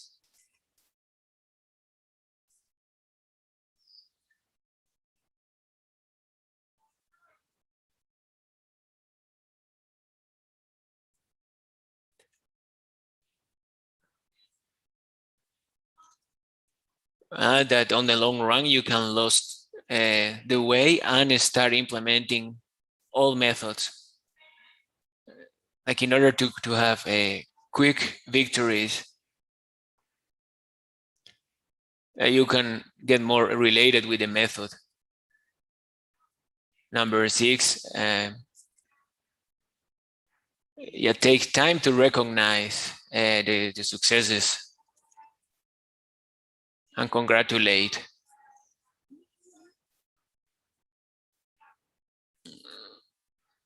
Now, the last thing, what I would like to foster in you is a decision. As leader, I would like to create a culture of innovation. I would like to be an element that contributes to that and not an element that hinders. What about you?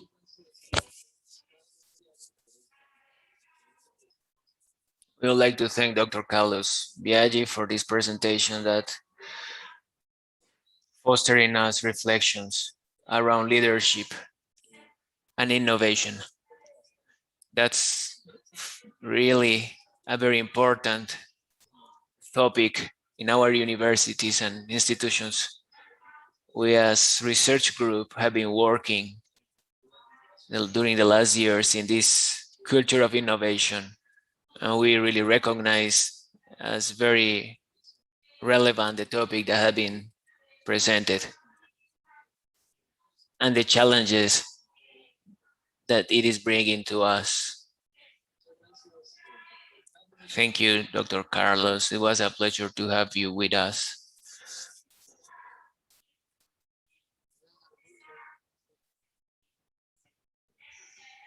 It was my pleasure. We have no time for questions and the time is short. I would like to remind those who have joined. We are in the Faculty of Administrative Sciences.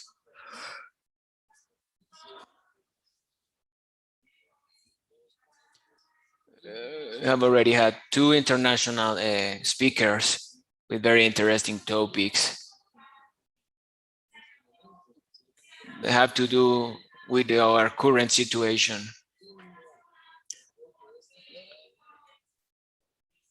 The corona situation is forcing us to innovate. Dr. Carlos started his presentation highlighting the fact that we are holding this Congress in this way because we're not a pandemic. Yeah, an issue, we wouldn't be holding this Congress in that way, but in a presential way.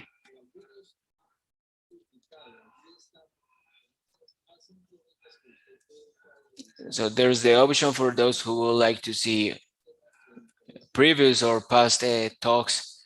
There's the option for those who want to watch another talks or previous talks to access them in our YouTube channel.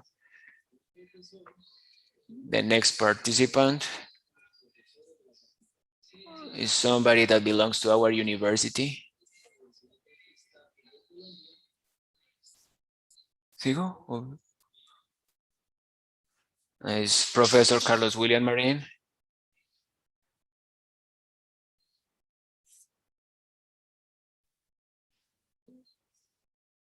He works in the Adventist University of Colombia. He had a master's degree from Montemorelos.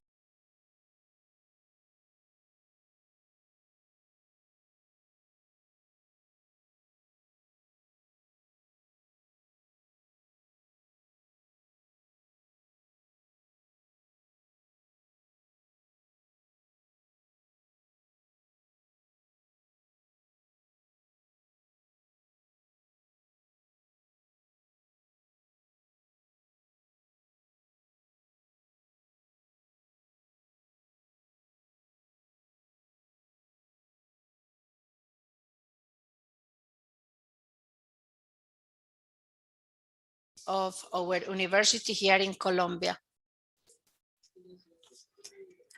And he is one of the researchers of our research groups. In particular, he is working with a model of organizations with a servant leadership model. Professor, you have 25 minutes to start your presentation. Good morning, everybody. It's a pleasure for me to be here.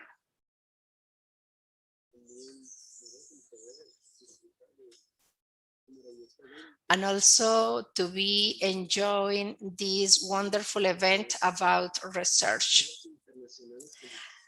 I want to say hello to all our international colleagues in other countries, and it's a privilege to listen to your researches. To start our topic this morning, I'm sharing the screen so we can see the topic that we are going to develop. An organization with a service purpose.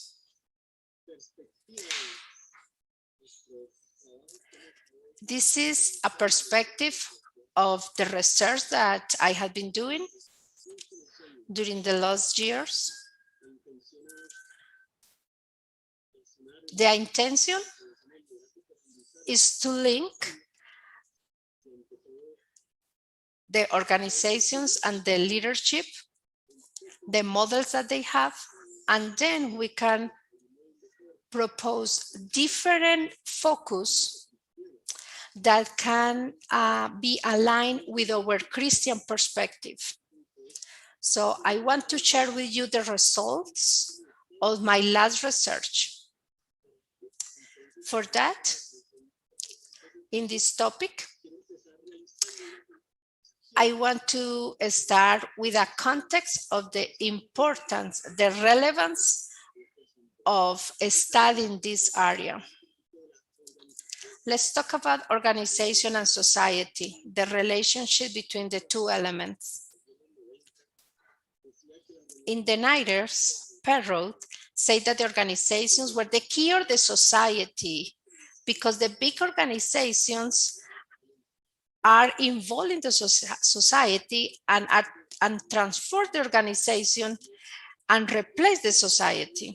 So that influence of the organizations in the society had absorbed it. And also Drucker talked about the organization and society. He said that there is no history that this will happen. So it's a fact that the organization transform the society. So if we want to know how the society is going to be in the future, so we have to see how the organizations are doing. So this is a very important topic because two facts due the role that they had in the society. So the organizations are a dominant component of the contemporary society, but also because the organizations has a purpose. The organizations achieve results. In this perspective, we need to question ourselves, what should be the purpose of the organizations in order to develop a better society? So we want to ask why the organizations exist. So we have three areas: the purpose, the financial purpose, to generate richness with the goal, that will be the initial goal of the organization. A collaborative purpose, so is to work the organization with the ideal cooperation, fellowship, and participation, and also the purpose of service. This is the one that is going to serve everybody: customers, employees, investors, community, all the stakeholders. So the organization with purpose of service is defined by the professor, saying that the organization has a transcendental purpose that is expressed through the growing of the people and the construction, the building of community. So he's presenting the model or servant organization. So the servant organization has a purpose that is the central variable and 3 secondary variables: the stakeholders, the organizations, and the proposal, the value proposal of the organization. That we believe that that proposal is the one that link the community with the organization. But here, the purpose really is the one that is gonna link the organization with the community. So the purpose is the reason to be. What is the future, the values, the commitments about the stakeholders? So define the diverse groups or entities that define the organization. The service purpose describe the innovative strategy, and the organizational design describe the form how the organization manage the efficiency in the process and the resources. So under this model, we are working with the servant organization. So we are trying to handle this model from different perspectives. So in a later study that is searching to design a model with high levels of service. So we are doing a case study with 5 organizations. Yes, DHL, Falabella, the FG, that is a national foundation here in Colombia, ProColombia, this is a public organization here in Colombia, and Roche. Why these organizations?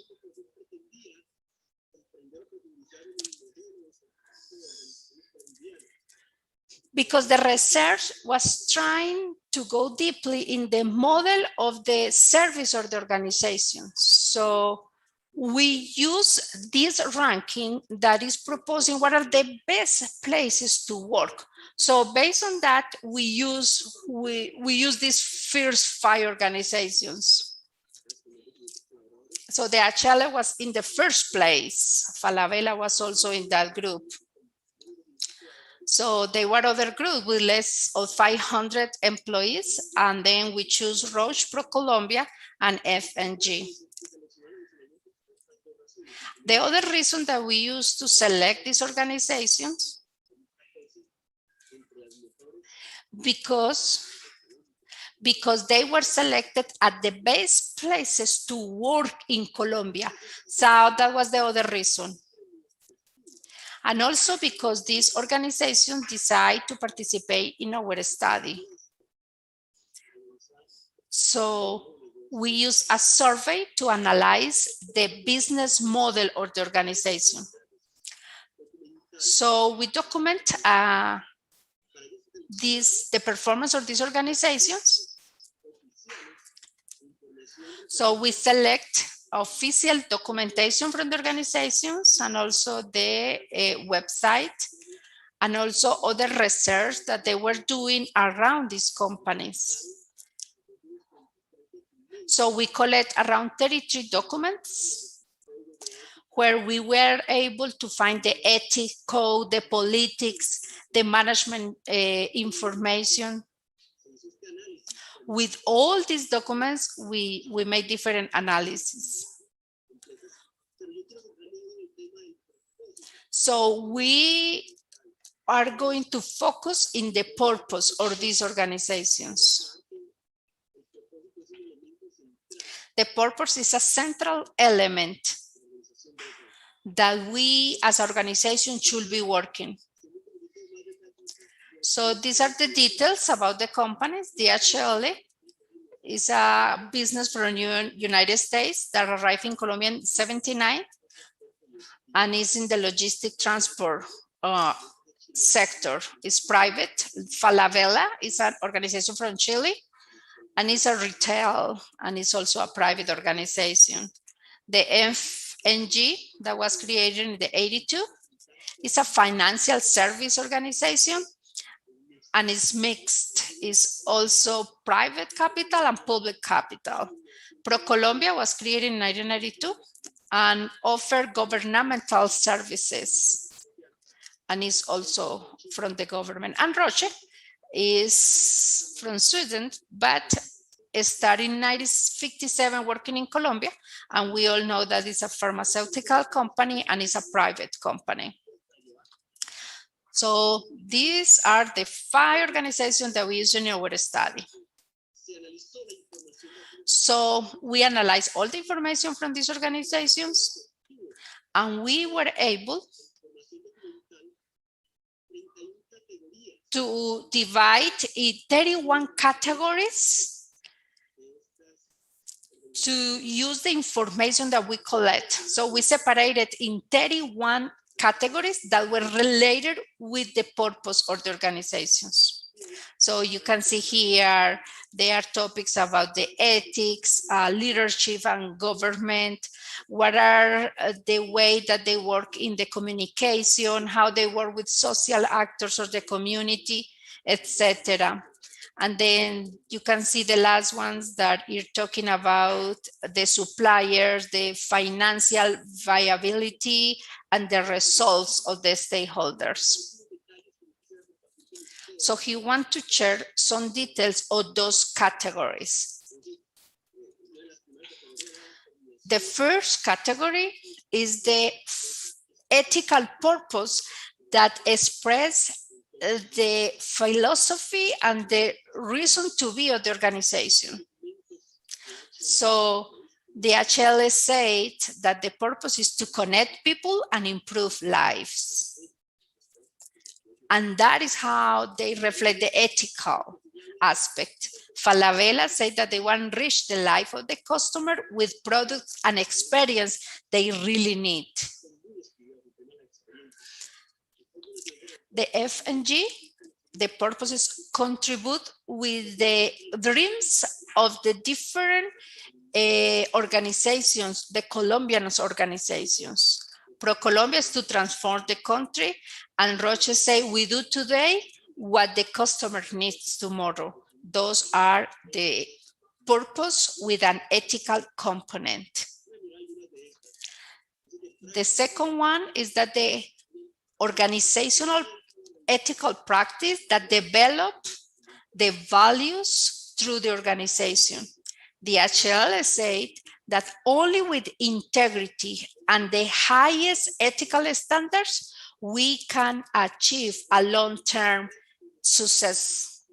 In Falabella, we believe that we need to act ethically and responsible, but also our business should be done in that way. For FNG, we can act within the law and the ethical principles, but also under the eye of our stakeholders and the control organisms.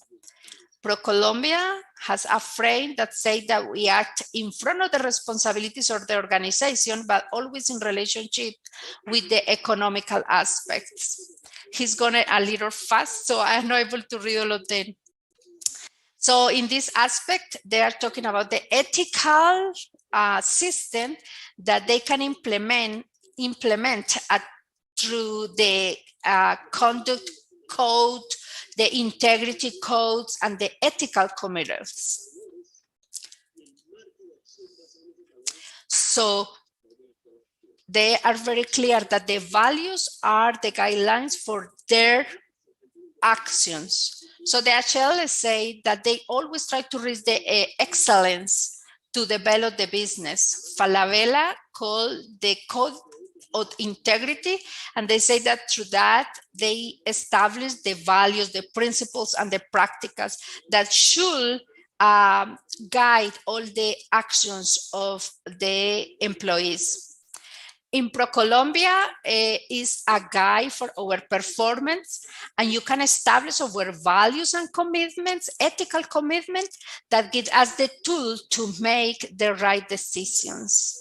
And Roche say that we inspire our declarations of goals and we express the expectations towards our employees.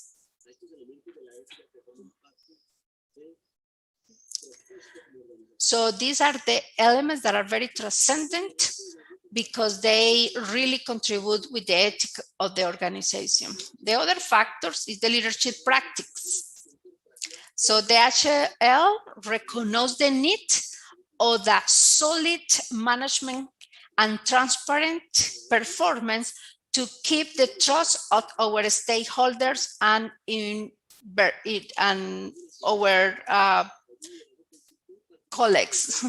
Falabella said that we lead our business in a transparent way, always promoting ethical and responsible operations. So in ProColombia, we say that we had a nice and effective leadership. Roche said that we had a government structure that works for the people.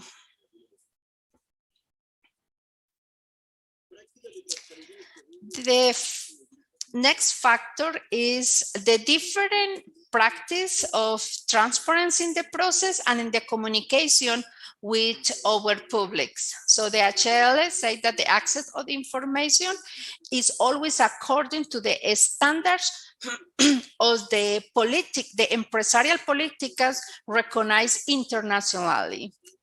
FNG say the ethics and transparency are fundamental factors in our business.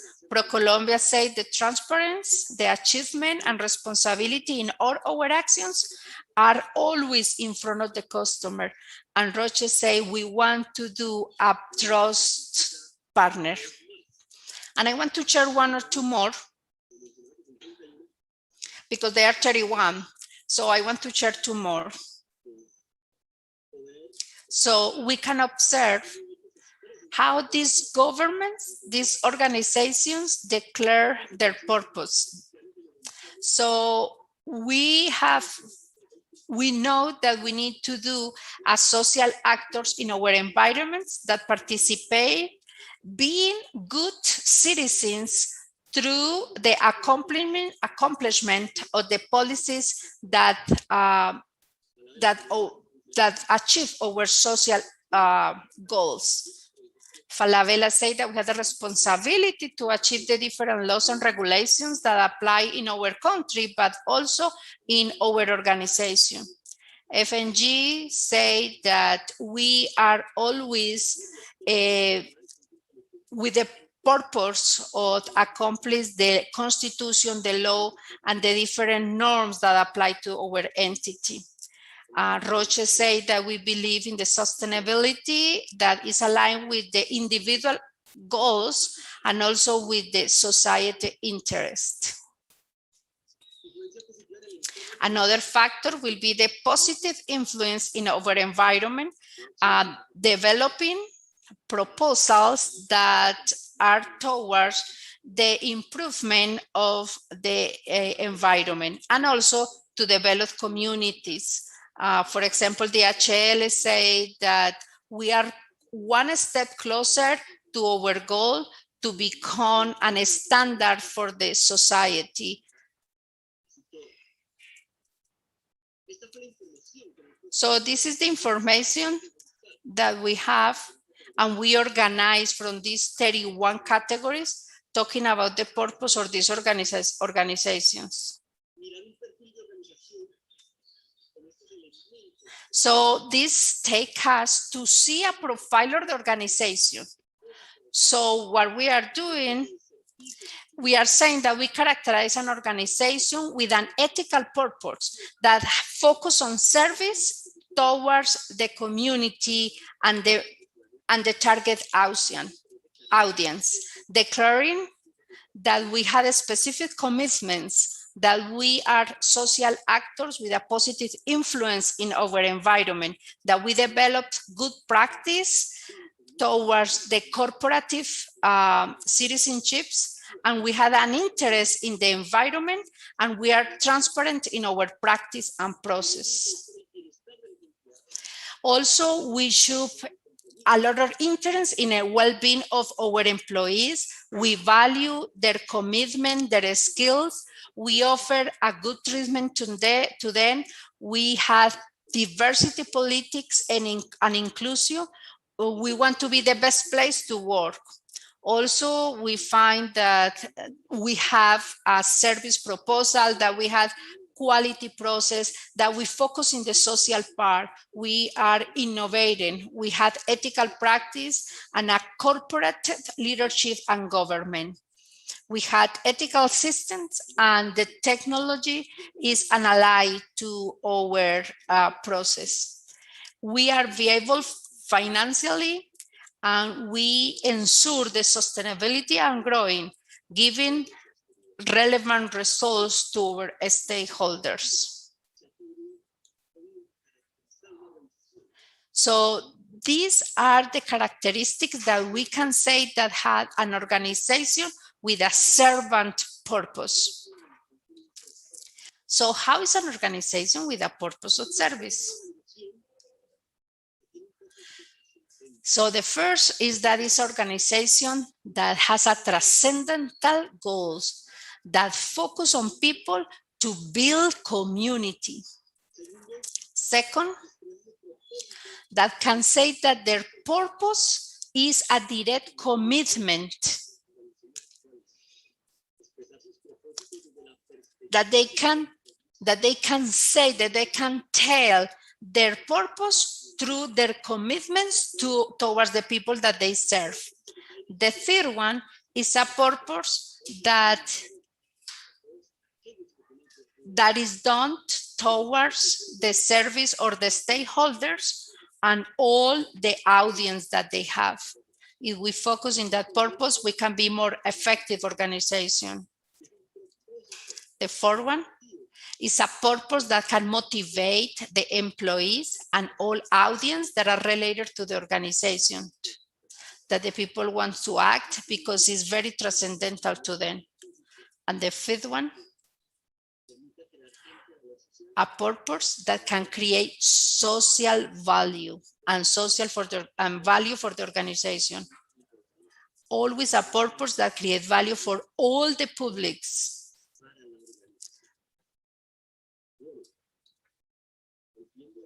So we come back to the context, to the initial context or our model. So this is the proposal of the servant organization.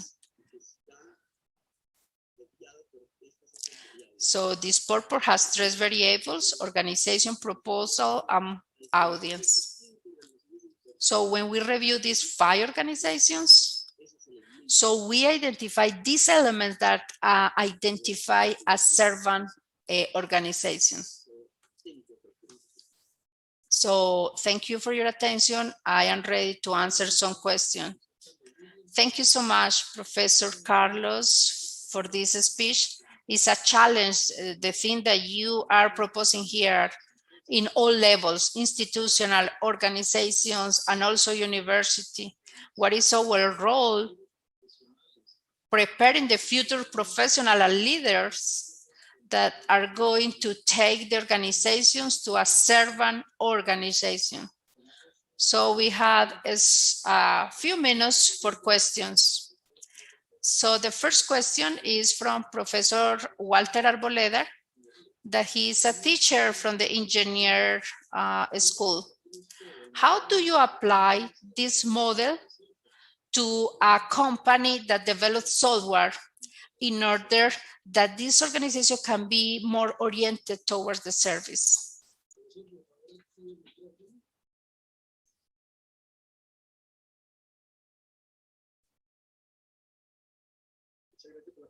Thank you for your question, Professor Walter.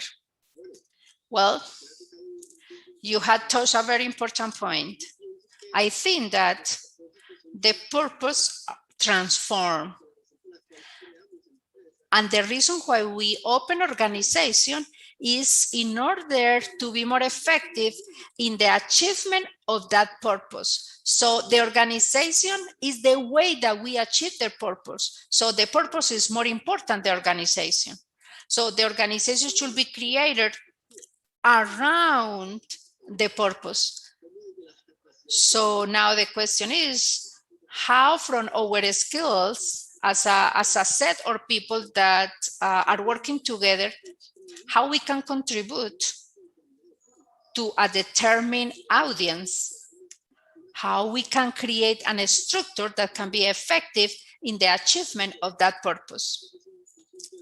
That is a start point. That is not only valid for the companies that are already formed now, but also for the future ones. How we can transform the society from the organizations. From that perspective, we can contribute in a big way to the software organizations. The software make difference in organizations and create value. And finally, what we want to do is to create value to the audience.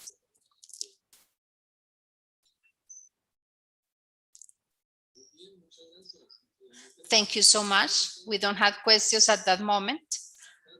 Thank you, Professor Carlos, for this presentation and for this important model that take us to think in how we can transform our institutions and organizations in a organization with a service purpose. Thank you, Professor. Have a good day. Thank you, everybody. And keep building that. In that way, we can improve everything. So we are here in our second day, our International Congress of Research of the Inter-American Division, and we are in the room of the School of Business Administration. Thank you so much for the people that are following us in the social media. Our next guest is the Magister George Perez.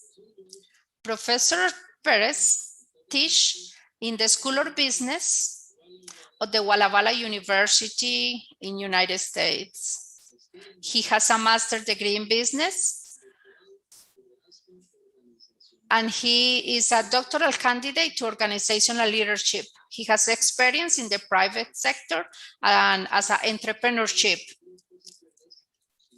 He has performed different roles in the board of ONG organizations. Professor Perez works in leadership topics, strategy, ethics in the organizations, organizational behavior, and entrepreneurship. He is a coach, a leadership coach. He's a facilitator, seminarist, and he is a motivational speaker that has worked and lived in Mexico, United States, and Canada. Today, Professor Perez, he is going to talk about leadership and innovation to transform organizations to the service of the society. Welcome, Professor Perez. Thank you for your participation, and this is your time. Hello, good morning, everybody.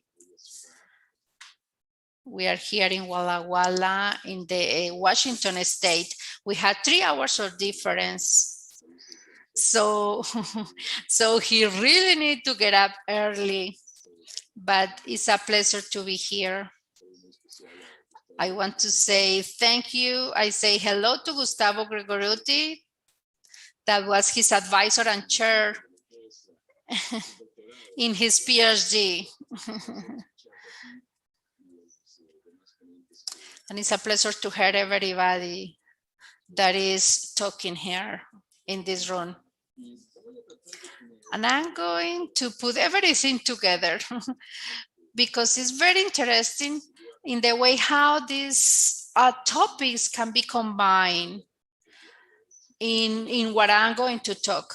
So in the screen, you can see the topic as leadership and innovation towards the organizational transformation to the service of society. So I'm gonna start in the same way that I do with my students. So I want that you go to the reactions and give me a thumbs up. And you can tell me that you are ready to start this discussion. So go to reactions. Yes. Oh, perfect.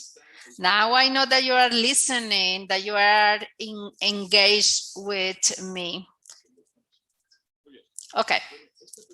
This presentation argue that the societies needs a frame for the social innovation. With this title, Leadership and Innovation Towards the Organizational Transformation to the Service of the Society, the first thing that comes to my mind is social entrepreneurship. What is the social entrepreneurship? Where probably the organizations are playing a good role. The politics of the social organizations should be framed within an integral strategy in order that can generate an impact to the society. Because we are going to find new ways to confront the needs of the community that today are not satisfied. The innovation implies the application or reapplication or new ideas or old ideas, the new ways, so we can have better solutions to our needs. The innovation is an activity that we can accumulate that is collaborative.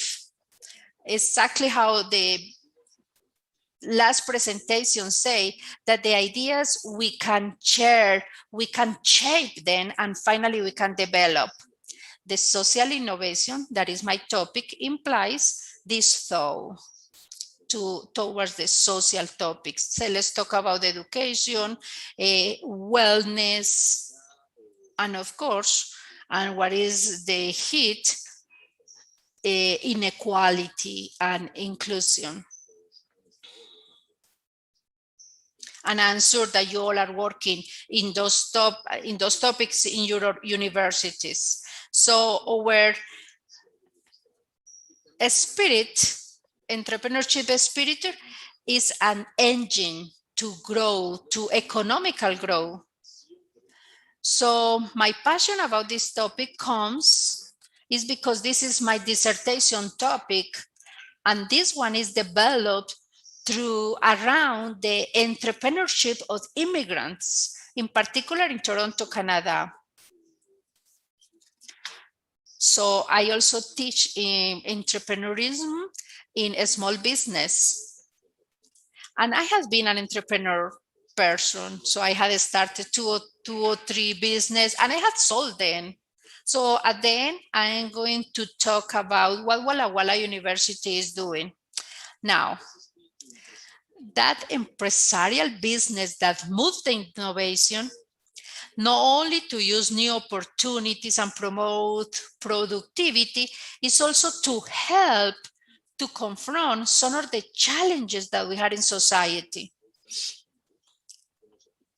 So you are related with the sustainability development of the United Nations. So many of the governments, different organizations, not governmental, the international organizations are looking to the empresarial spirit as the key element to end the poorness and the inequality, social inequality, and also to empower women to solve environmental problems. I want to talk about the 3 Ps: people, profit, and planet, that transform everything in a sustainability effort. So we define the entrepreneurship, social entrepreneurship, as the process by which effective, innovative, and sustainable solutions are pioneered to meet social and environmental challenges. So the social entrepreneurship is different of the traditional forms of the entrepreneurship, because the goal is to confront the problems and social needs. That is the reality of social entrepreneurship. So what really motivates and push this organization is the creation of social value. So the social entrepreneurship is a study field that is growing. So universities around the world are introducing courses about social entrepreneurship within the entrepreneurship programs or outside of the business school also. Duke University, New York University in the United States, Oxford University, they have centers of social entrepreneurship. Let me take you to an example. So this person, Carlos Angulo del Pozo from Chile, he is in Chile. He started an organization called Skype Club, the power of the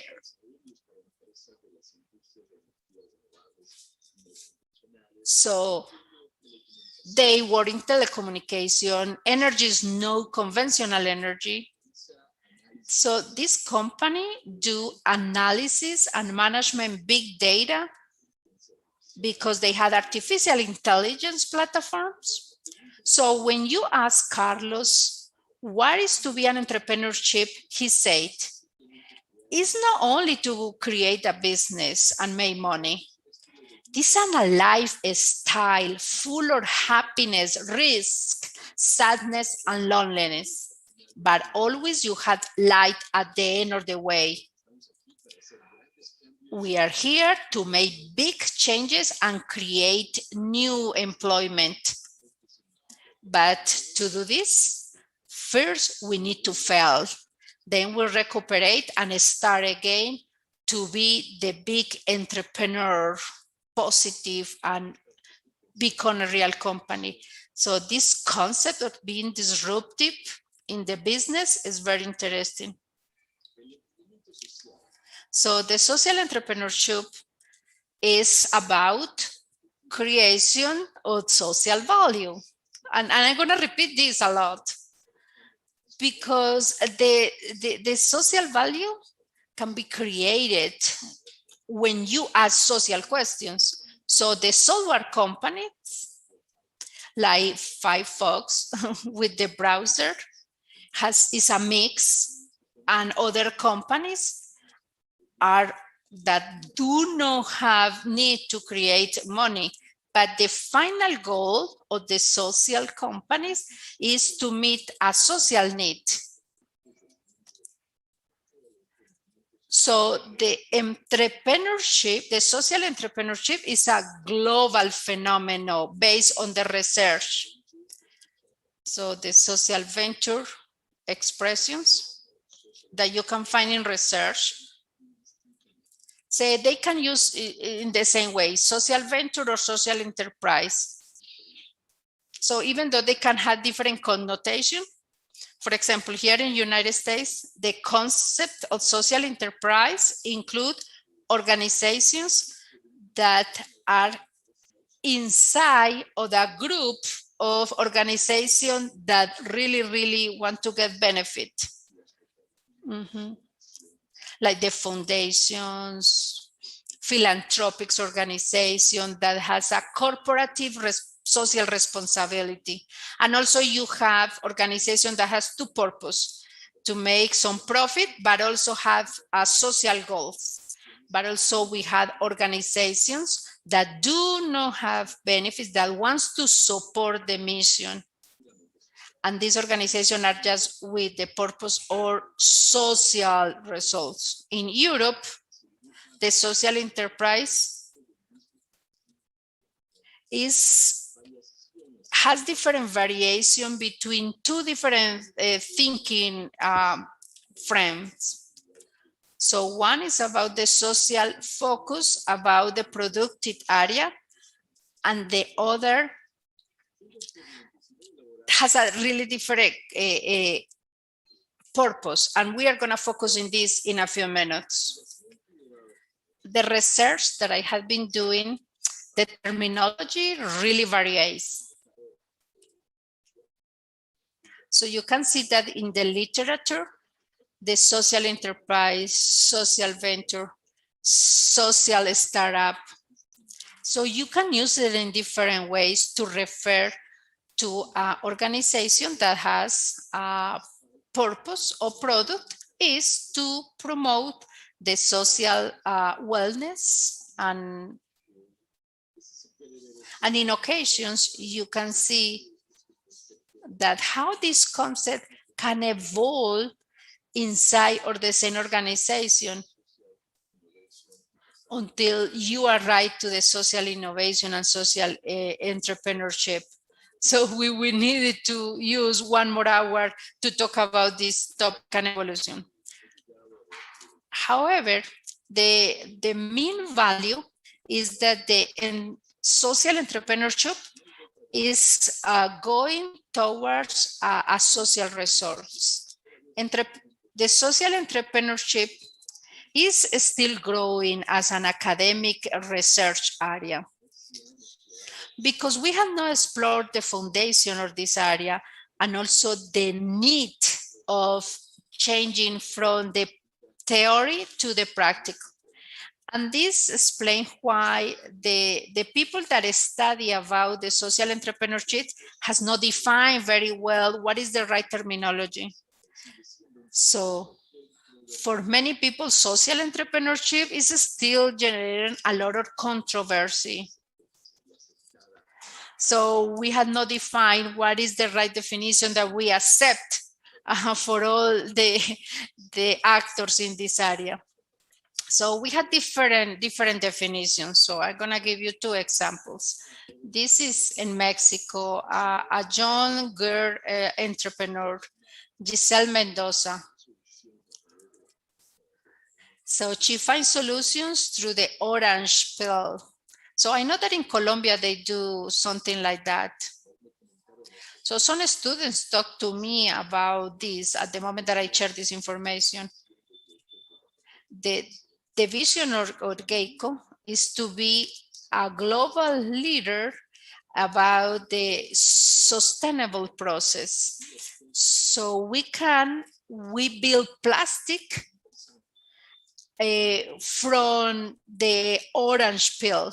So she say that inside of each problem, you had an opportunity to create a business, an innovative business. So I want to ask you a question. So share with me some of the social entrepreneurship companies that you know in your country, wherever you are located. What organizations with that social entrepreneurship, with that mission, you know? So you say Asembis.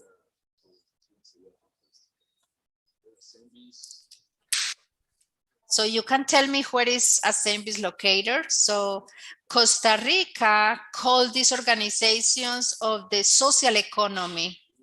In Costa Rica, you have the health sector.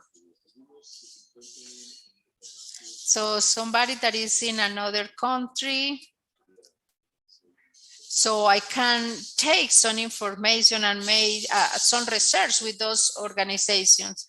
Copedota in Costa Rica is another organization. Looks like Costa Rica has a good movement, a social movement.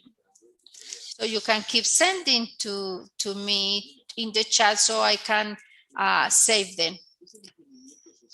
So is the social entrepreneurship an application of the commercial entrepreneurship to the social sector, or is a field in itself? So that is his question. So we have arguing about if the social entrepreneurship is different or the normal entrepreneurship that we know.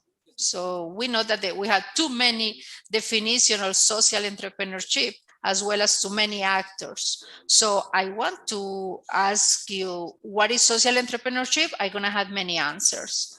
So this is taking professors saying that the social entrepreneurship is not well defined. So now you have many options. So what differentiates the entrepreneurship, the social entrepreneurship, is that it's focused in the social needs.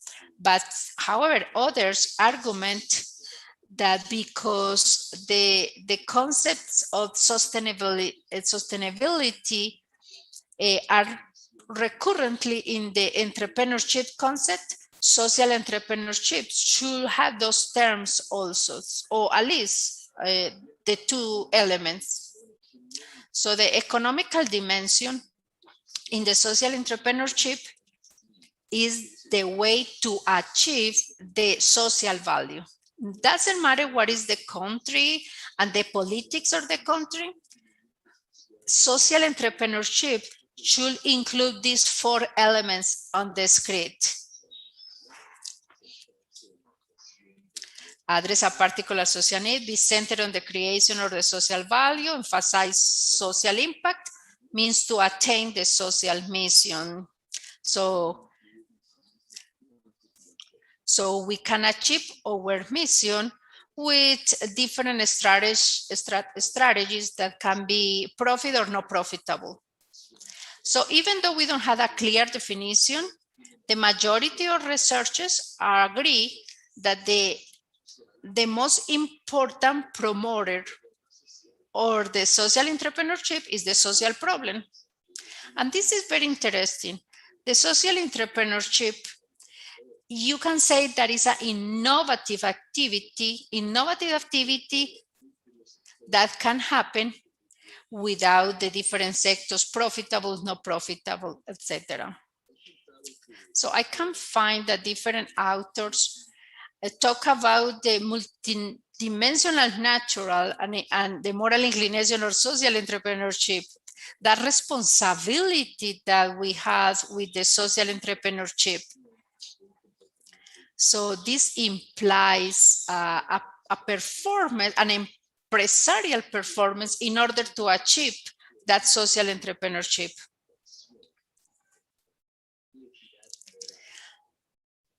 So, and a strategy in order to talk about the social entrepreneurship and the responsibility to create it, and the responsibility to create our goals, purpose, and actions are very interested in the research.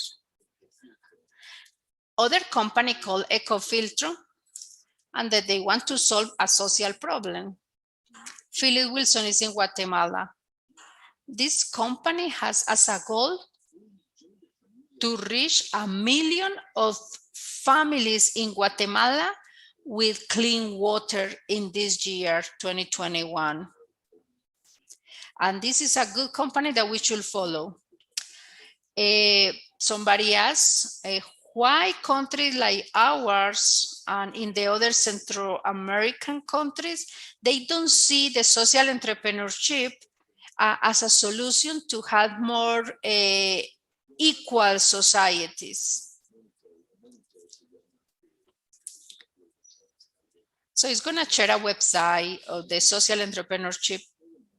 So they present reports that are very interesting data, and Latin America is included in these projects and also has projects in Colombia.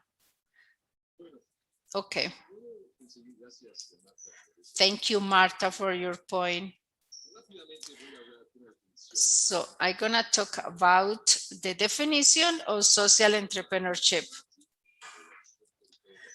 Mayor Marty is the one that is providing a more complete social entrepreneurship. So he said that is a process of creating value by combining resources in new ways. Another, the second factor is that these resource combinations are intended to explore and exploit opportunities to create social value by stimulating social change or meeting social needs. Also, a third aspect, like seen as a process, means that the social entrepreneurship imply the offer of service and products but also can refer to the creation of new organizations. So it's very important that we can say that the social entrepreneurship can happen in a new organization or an organization that is already established. This means social entrepreneurship. So the business spirit is not new. The concept of social entrepreneurship is new because he addresses social problems or needs that are not met, is driven by social value creation, and is not antinomic or market forces. This is something that we have been exploring. So we can say that social entrepreneurship is a global phenomenon. It's examples of the social organizations in all countries, in the third world countries and developed countries. The majority of researchers, the research in this concept, they say that the social term implies that these entrepreneurs develop products to meet the basic human needs.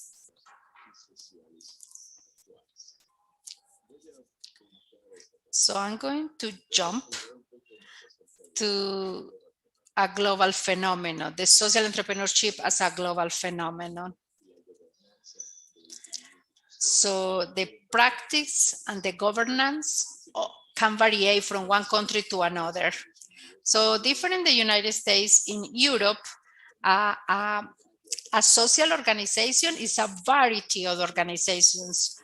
It's a foundation, cooperatives in Belgium, France, Germany. The social entrepreneurship refers to no-profit organizations, the third sector. So if you go to England, you refer to social organizations, organizations with or without profit. So organizations that use different strategies to increase the service. So we can go to Portugal, to Spain with different definition of social entrepreneurship. And all is based on the type of organization. So we can talk about regions like Africa, Asia, Latin America. In these parts of the country, the social entrepreneurship development is influenced for different factors: the history, the ethnic identity, the religion beliefs, and of course, the government support or the no governmental support. So I'm going to talk about some companies. So these companies adopt the social entrepreneurship depending on the environment around there. For example, Grameen, Banking for the Poor, is one of the big social enterprise organizations. So all these organizations, they have been helping to jump in the concept of the social entrepreneurship. So this difference between countries.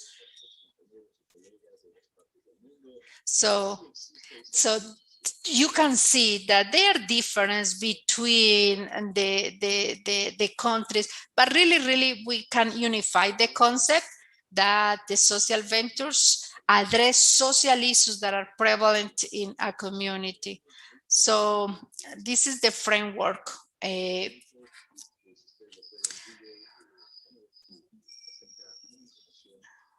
So this framework is very valuable when you are talking about social entrepreneurship.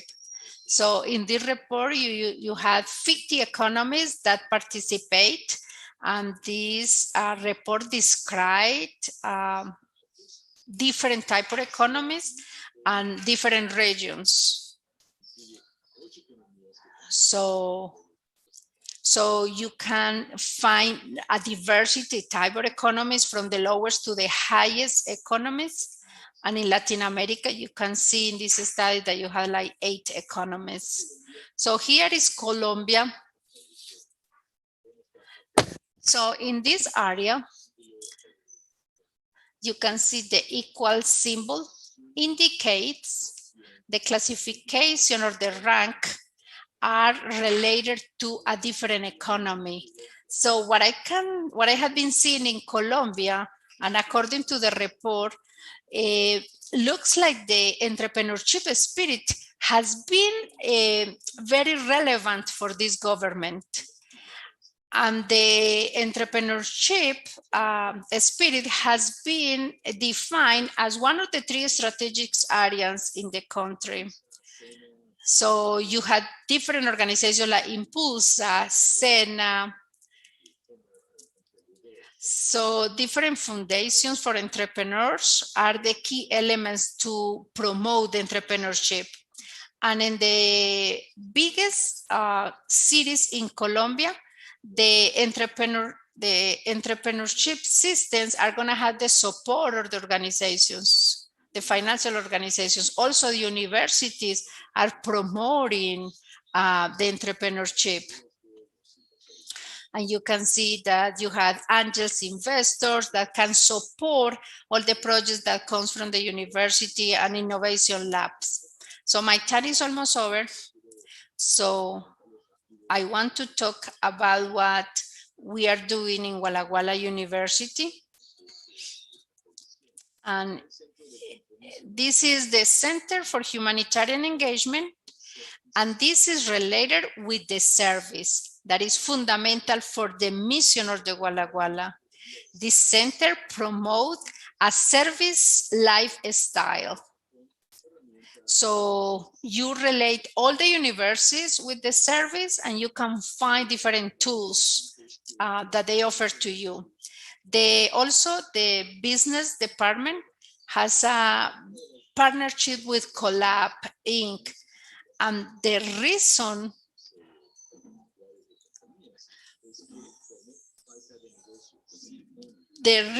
why our students don't start your business is because they don't have money. So this organization helps. I am a faculty advisor of Enactus. So different than the other organizations, Enactus wants to follow the 3 P's: planet, profit, and people. So we had 2 projects right now, the food waste and glass and recycle. So how this is related with this model of the 3P. So I'm gonna end it with this. The social entrepreneurship revolution, I want to keep this in your mind.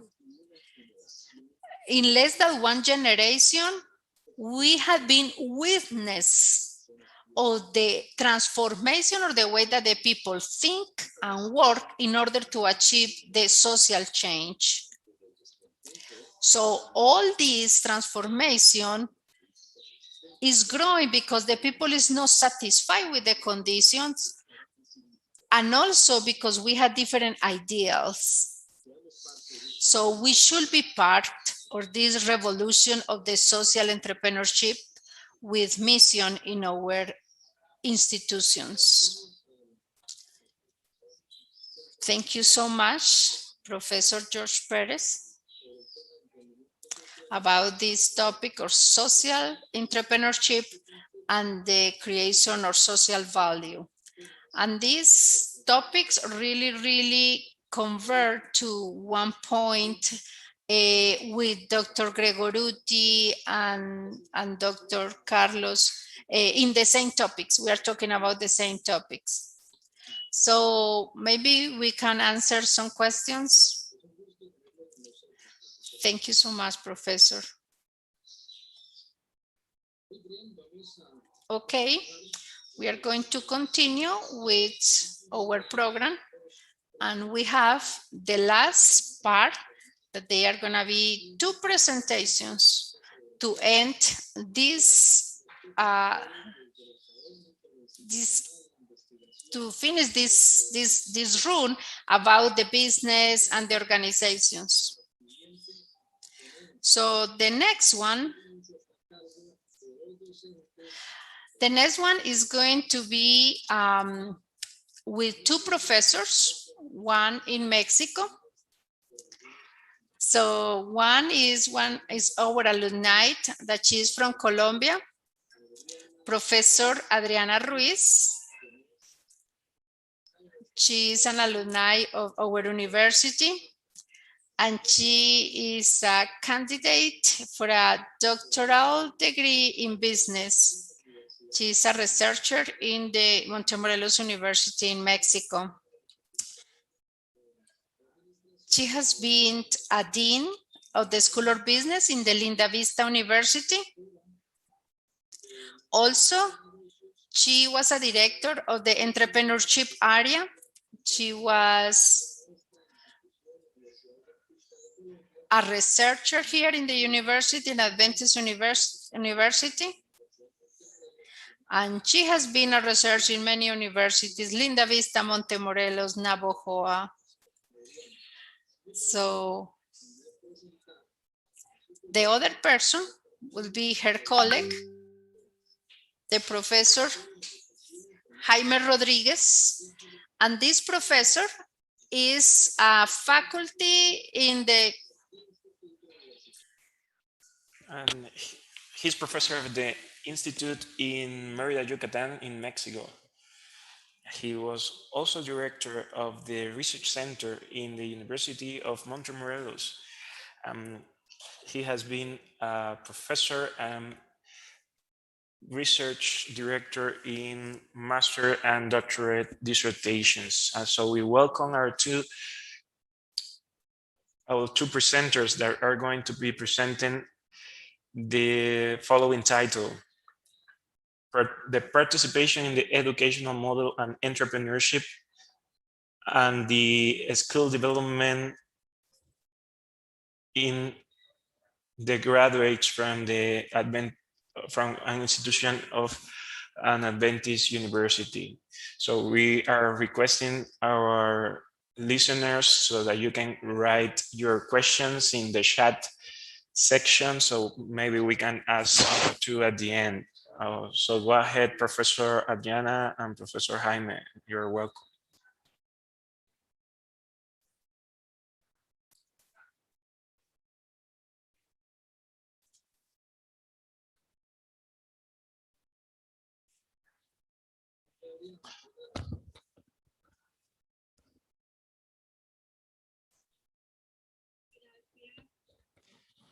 So thank you for the welcome, Amudin, and thank you to George and Carlos William for their presentations before our topic now.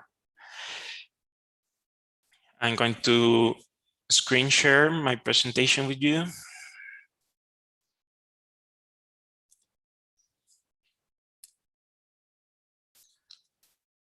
Morales Rubiano and others in the 2015,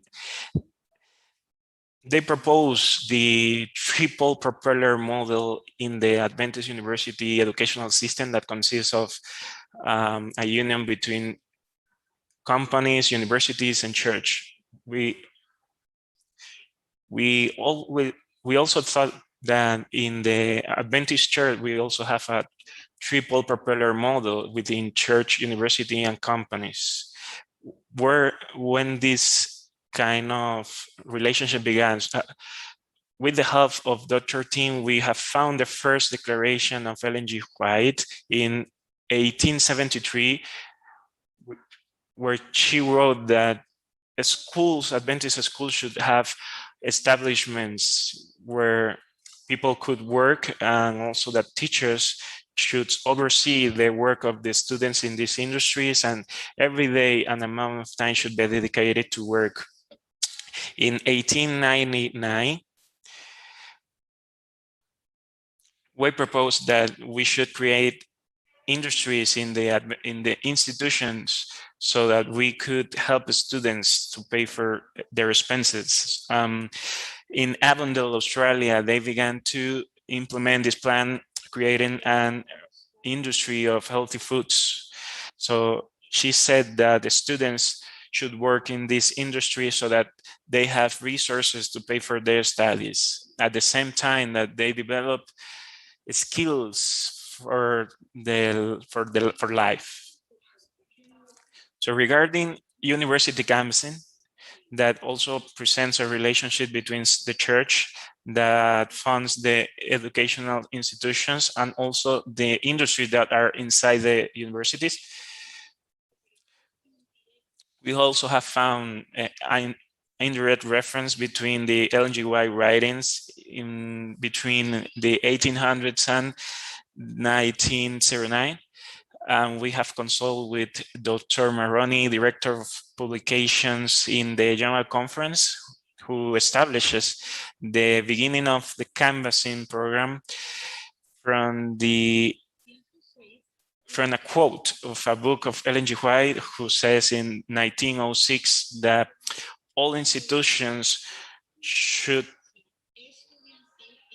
revive the participation of students in the canvassing programs, establishing scholarship plans for them. Besides a 50% commission for each book that is sold. If they sold more than $250, the institution should give a bonification to the canvassing students so that they could pay their expenses in the university during a year. So the beginning of the canvassing program should be situated around 1,906. So how many students have we supported along history? How many students come to our educational institutions without money to pay for the study? And thanks to our model of manual labor and university canvassing, and also volunteering service, they manage to pay for their studies and they become professionals, teachers, physicians, and they benefit the community and they have an impact on the quality of life, in their quality of life and their families. So in order to do this research, we did status questionnaires of the books and articles that are available. We use the Ellen G. White Writings app on the iPad. So we search for key phrases and concepts such as physical faculty, social faculty, manual labor, canvassing, and volunteer service, including also variations between languages due to translation issues. Then we selected all the quotations from Ellen G. White writings, and then we look carefully upon those, and then we selected 15 from educational system and 39 for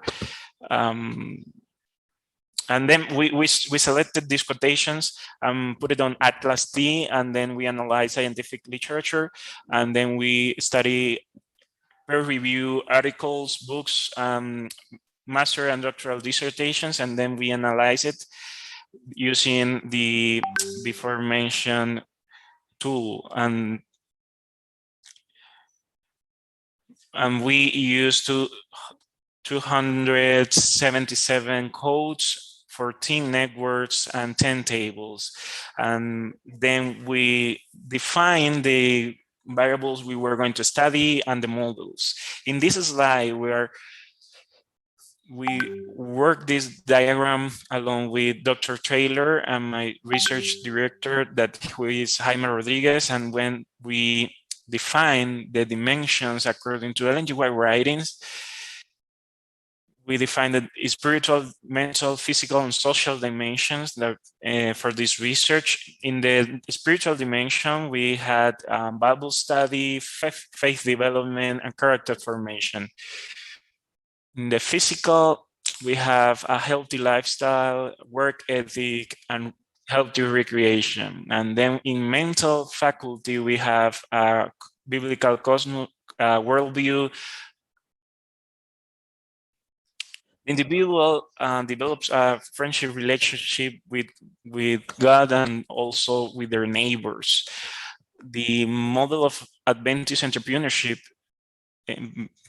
that is based on Ellen G. White writings, we have therefore 4 dimensions, that is university canvassing, manual labor, volunteer services, personal entrepreneurship. Based on the scientific literature and the analysis we made on Atlas T, we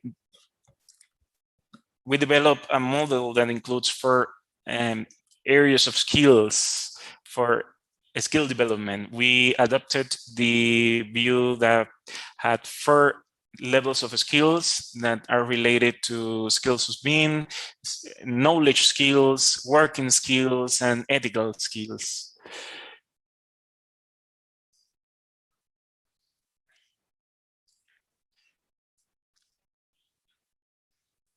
The other element that we decided to include in this research was the entrepreneurship performance, in understanding this ability as depending on where the businessman is. And we decided that entrepreneurship does not depend on context, but so we decided to analyze the profile of entrepreneurship from his management capacity and his entrepreneurship results. These 3 dimensions are going to be analyzed within the construct of entrepreneurship performance. In the last element that we decided to include in this research was the quality of life. During a literature revision, we found many elements that were related to quality of life. Many of them are related to health, but we also have found some elements related to this, to the quality of life. So just as we educate people in an integral way, we also decided to analyze quality of life from an integral perspective. So we include health. We also include social health, physical health, spiritual health. Also related to quality of life, we decided to include the quality of life regarding labor, regarding finance. So in this way, we could have an integral perspective in the impact of quality of life, on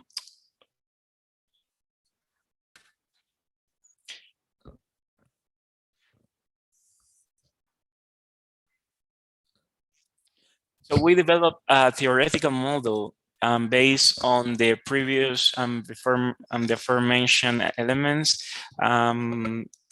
using the educational model and entrepreneurship model. They are related. They coexist in our institutions. There we have the harmonious development of our faculties, and these elements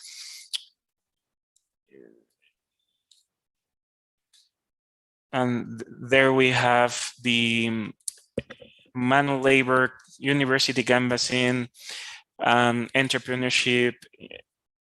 All these models help our students to develop their skills, and this development of skills had a direct impact on quality of life and entrepreneurship performance. So this is our model, a theoretical model.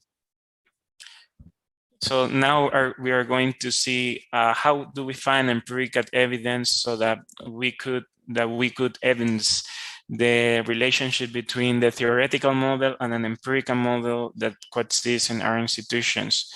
And so now our Dr. Jaime Rodriguez is going to talk about this.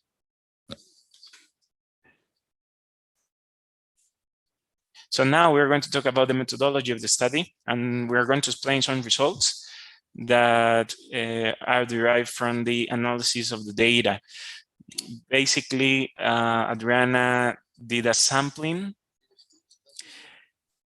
that was not random, given that she selected 2 samples of people, people who are inserted in Montemorelos institution, and another population that was still studying, another population that was graduate. So there was a simple sampling. And then we're going to talk about the scales that we use. We visited these students in their classroom so they can answer our survey. So we analyzed 345 subjects that participated in the study. After this, then we have the analysis of the validity of the instruments. We have 5 variables.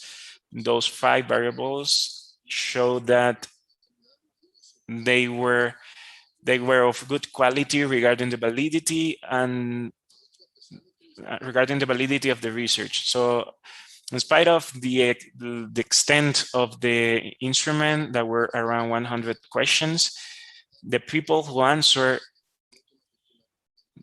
did it correctly, so we have good validity on the instrument. We see that the validity ratio is acceptable. In the sampling fit, where we analyze the validity of the variable, we see that they are within the acceptable range. These variables were identified according to the theoretical model. And so the instrument were just correspondence with the objectives of the research and the theoretical model that we use. In the next slide, we are able to see the descriptions of the behavior of the variables regarding average models.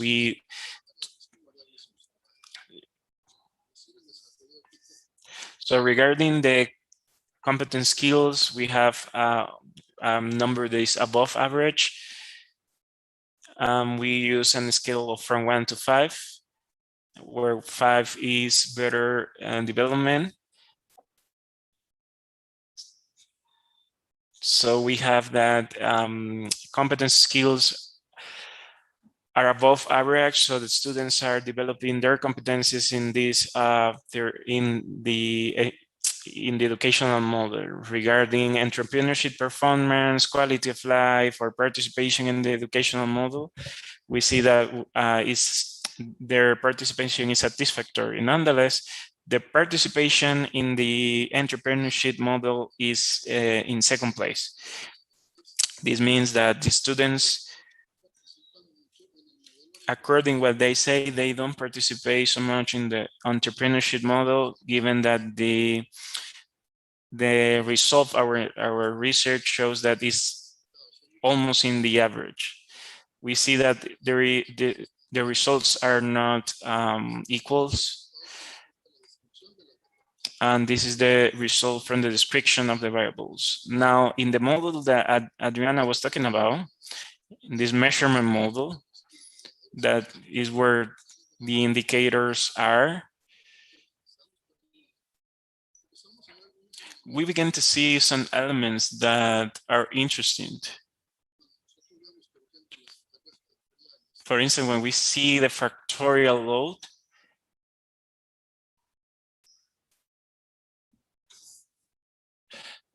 excuse me that we don't have a board so that we could point. We could point. So we see that the factorial load in the participation in the educational model are balanced. The same happens with the skills development, and we see that they are balanced. the more balanced the variable is better for the study. But when we go to the participation in the model of entrepreneurship, we see that they are not balanced. And we see that the students are not participating in this model.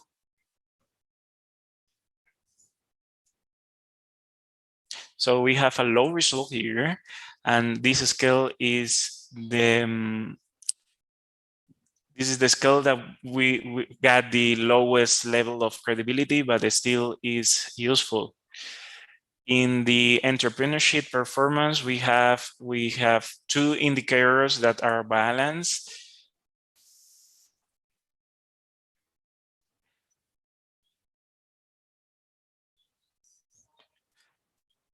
However, the results in the entrepreneurship performance are low. Maybe this means that the university needs to work around their entrepreneurship model, or maybe then they don't understand it. Regarding quality of life, we see in the factorial scale that there is a good balance.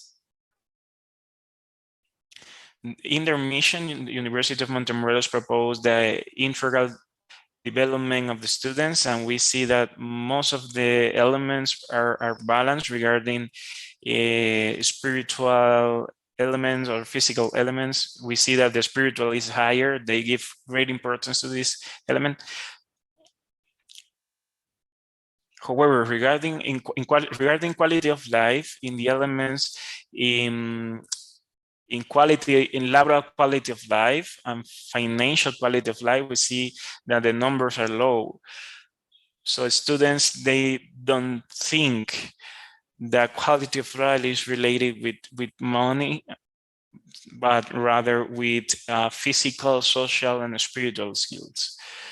So basically, this is the perception of the students regarding all our variables in the study. So they understand the variables in this way. Now, when these variables, we put it on a structure model, the first thing we see is that some factors were not effective predictors, and we have over here some coefficients that could correlate with the theoretical model. See that what Adriana said was good, that we see a relationship between the participation in the educational model and the participation in the entrepreneurship model. We see that the coefficient is 0.68. That's really good. Now, regarding skills development, is more related with participation in the educational model than with entrepreneurship model. And we see that this is how we should understand our variables in this model. Now, when we see to the right side of the slide, we see the coefficients in the predictors, and we see that the skill development is the biggest predictor for entrepreneurship performance. This means that those students who have developed their skills in the university are the ones who perform better regarding entrepreneurship. This is a direct link between these two variables. There are also elements that in the indirect way they explain the performance in entrepreneurship. You see that the participation in the entrepreneurship model regarding entrepreneurship performance is just 0.59. So these are good indicators that we could predict our entrepreneurship performance. Now, we see that there is a negative coefficient between the participation in the educational model and the entrepreneurship performance. So how we should understand this? We could not say that the participation in the educational model is affected negatively in the entrepreneurship performance. We understand this in this way. Remember that when we talk about system of measurement system, there are sometimes direct links, but also there are indirect links between two variables. So we see that the participation in the educational model regarding the skills development, there is a relationship of 0.71, but and this relationship is not as strong as the relationship between skills development and entrepreneurship performance.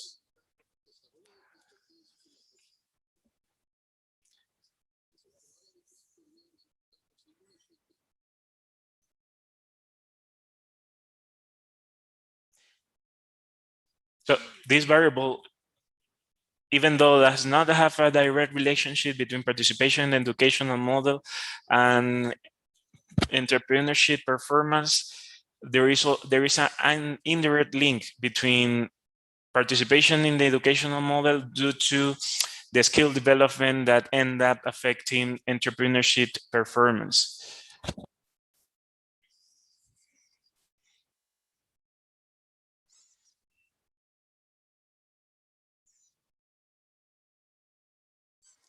So the principal predictor in quality of life is related to participation in the educational model due to the theoretical model in the institution that developed an integral way of life. So we see over here that this coefficient 0.59 is related, therefore, with quality of life. But we also see that entrepreneurship performance is related to quality of life is lower, but is also important. So that we were able to predict more than 60 point in the quality of life regarding performance, entrepreneurship performance, and participation in the educational model. So related to quality of life, there is also skill development and participation in the models of entrepreneurship, but we see a direct link between participation in the educational model and the entrepreneurship performance. Adriana now is going to talk about a certain comparison between variables and certain authors, but let's go to the next point. Because Adriana trusts really good. She trusts in this, and in the institution of Morelos, they promote a lot canvassing. Now, canvassing, we divided our group between those who canvass and those who don't, and we see that also that almost in every variable that we study, we see that there is a difference between the entrepreneurship performance. But in participation in the educational model, those who canvass, they are more likely to participate in the educational model of Morelos University in the spiritual, social, and physical aspects. So we see that the industry aspect of the educational model, we have those studies who canvas are more likely to participate in. In the next element is participation in the entrepreneurship model. We also see that those who canvas, they are more likely to participate in this program.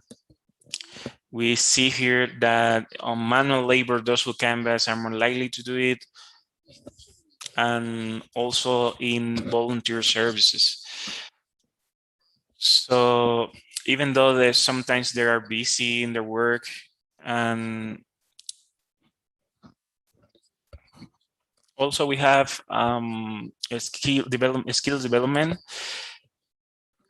This is the only factor that we see difference between those who canvas and those who don't. So those who canvas are more likely to be involved in knowledge skills development than those who don't, and look at quality of life that regarding spiritual health. Those students who canvas, they perceive and they are better in the spiritual health and social health than those who don't canvas. So without doubt, Ellen G. White was right. The benefits of canvassing are really good, and they should be considered within educational system. Now we are going to discuss some results.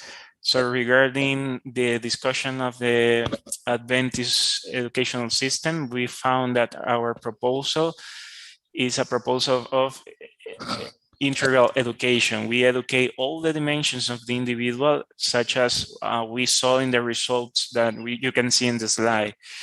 Those results can be contrasted with Palomares Montero, who found an analysis of Adventist of educational institutions in Valencia that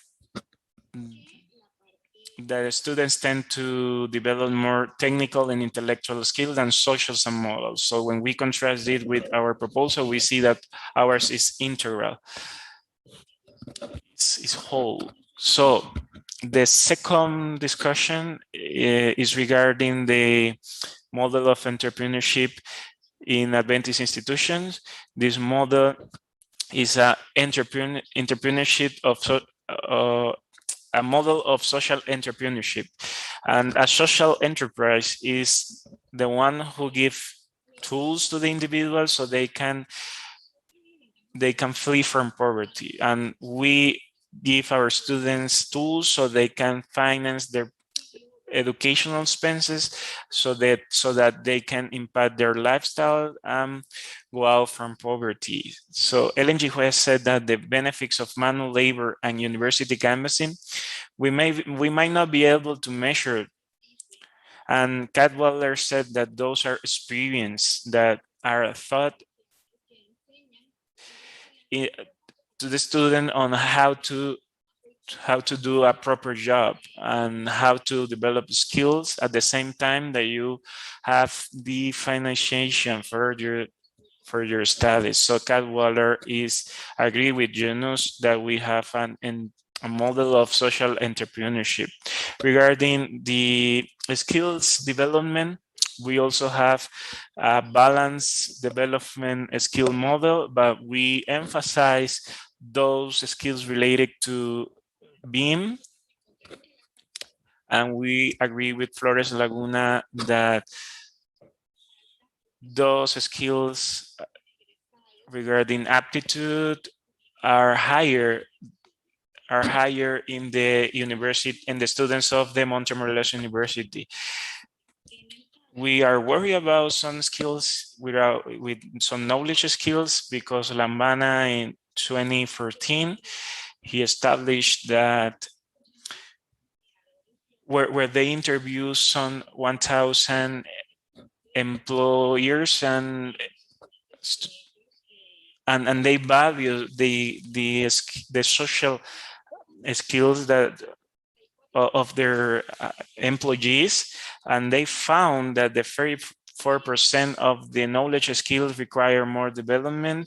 56% of epistemological skills needs to be developed.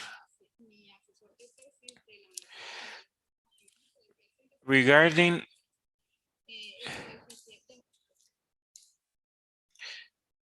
So I did my research to prove empirically that the skill development is the biggest predictor of entrepreneurship performance. So we have three factors. The first one is that universities are orienting their programs toward the skill development. Due to the importance of the skills development, now we see a tendency for certifications, so that an individual needs to develop for a proper job. And now we see that businessmen that have skills, but they don't have formal studies. Several authors, they work in this topic, and you can see it in the slides. Regarding the participation in the entrepreneurship model, and the question if this is a predictor of entrepreneurship performance, Cardoso Crowe said that the experience in the enterprise is the first skill a student must learn in order to do entrepreneurship properly. So when our students are in our institutions, they learn different skills in our industries like sewing and others.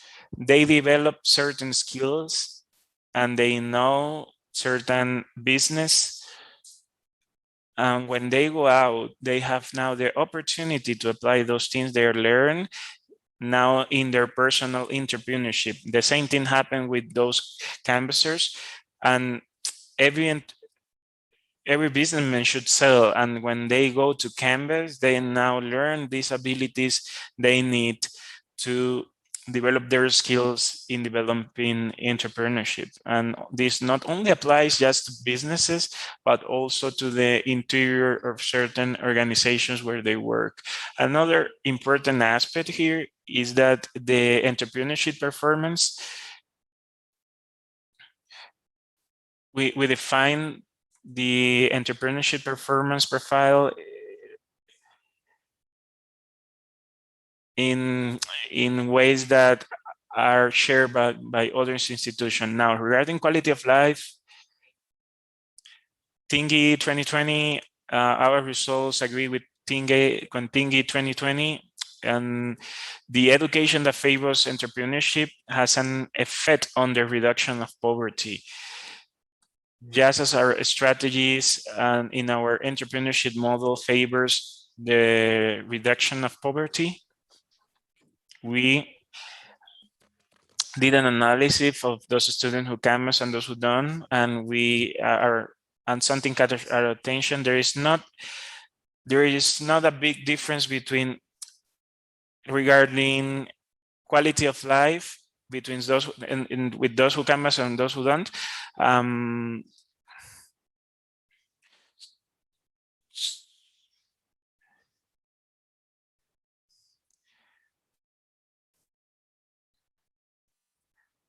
So González Balcázar said that the activity, the work experience is the biggest factor for a reduction of poverty. Now we have this final slide.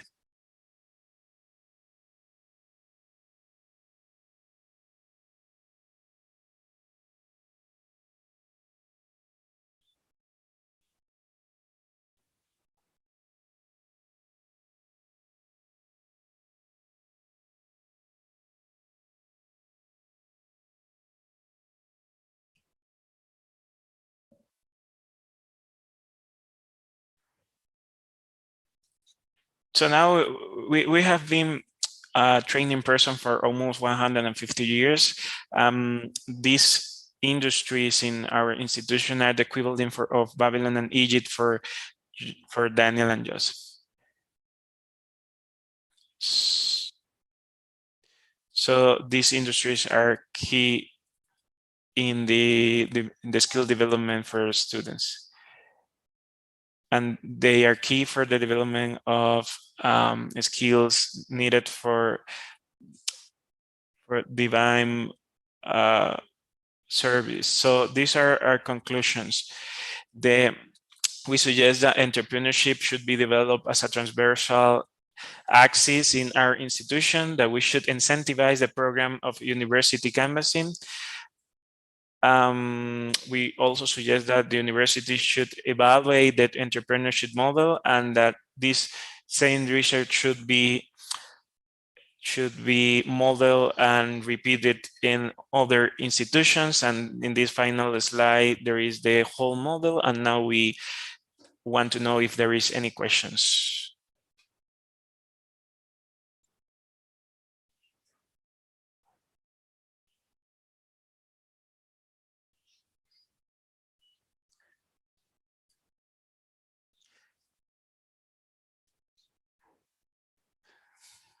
I would like to ask that this model should be socialized in other institutions. Thank you so much to Luz Marina, and also thank you to those presenters, because they have just showed these the benefits of this work of canvassing to other institutions. I don't know if Adriana wants to mention something to the person who just asked the question. Of course, Luz Malina, we want to repeat this study in other Adventist university in order to see if we should adjust our model in these other universities so that we can determine which aspects we need to work more in these institutions. We built some instruments. 4 of these are originals. We also have made some additional analysis, and 3 of them are really, really good. So we want to work more in this Adventist institution, and we are certain that we must share our model, because we have done many things interesting along the course of history, and we have a lot of families and a lot of young people, and we have empowered people so they can come out of poverty. We have helped in the process of formation of these of citizens. So we are now in the process of publishing 2 articles and we want to publish more in this topic, and the more institutions become involved in this project, more large will be our impact. So somebody is asking, Dr. Antonio Lerma asked, which program did you use to analyze the results? So we use SPSS to do the factorial analysis of each of the instruments. And then we use AMOS in order to do the analysis of equations.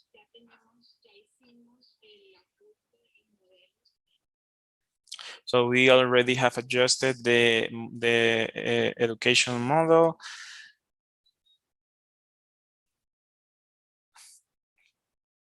And so the total model and the factorial analysis in SPSS.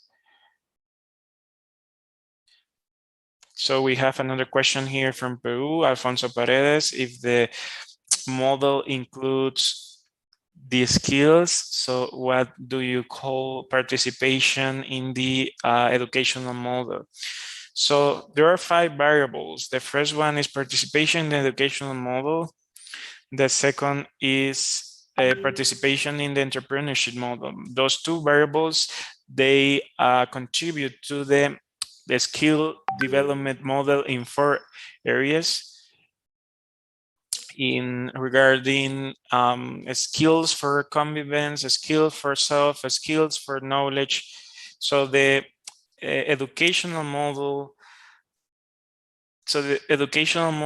and the entrepreneurship model, that both contribute to the skill development model.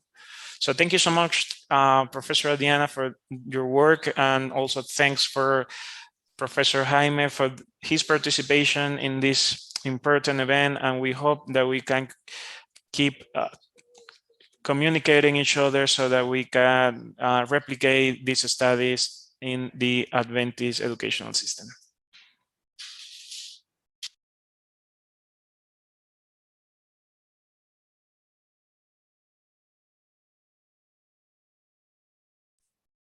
We are going to the last part of this Congress. I have the privilege to present to our last presenter is our Dean of Faculty of Administration of our Adventist University of Colombia.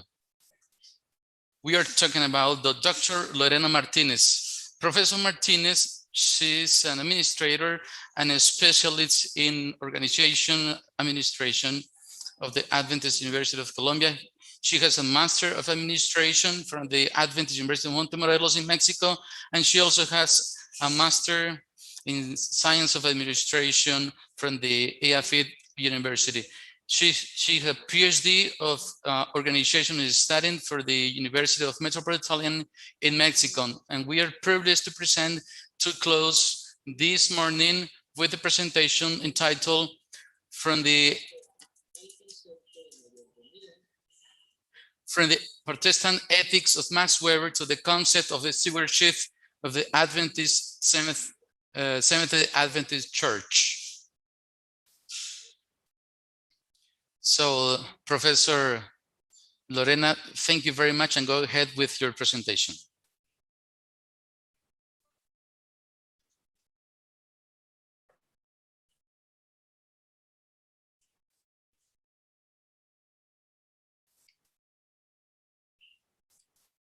Professor Lorena. Good morning, Sida. I had a technical problem, but we are fine now. Thank you very much for your presentation.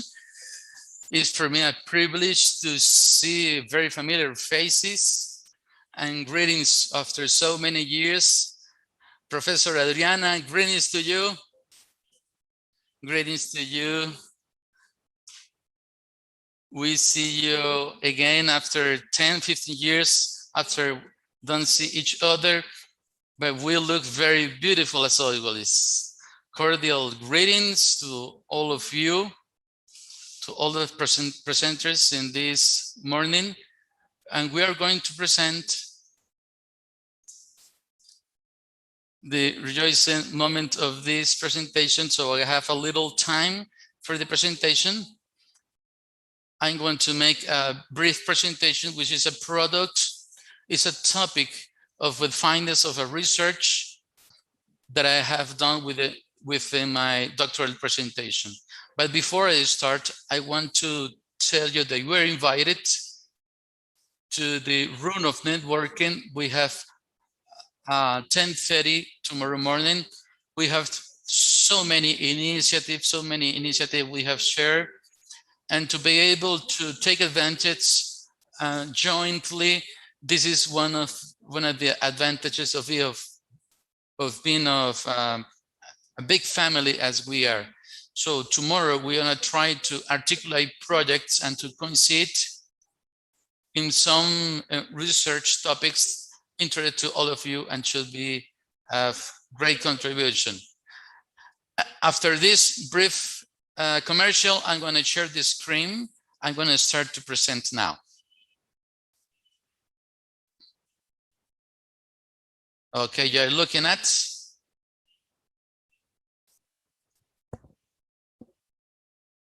I'm going to try to organize the screen so that I'll be able to read. I'm going to start with a verse, biblical verse.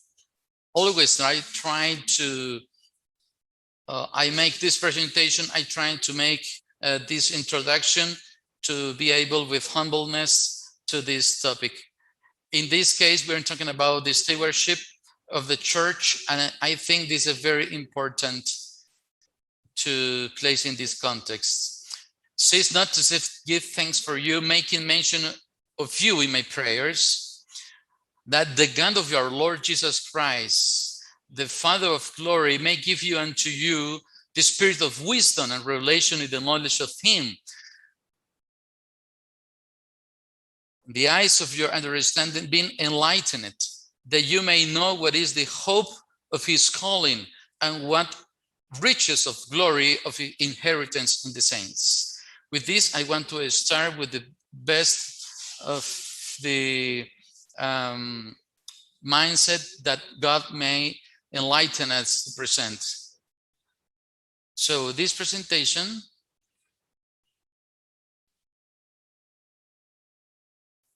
I'm gonna stop a little bit the screen.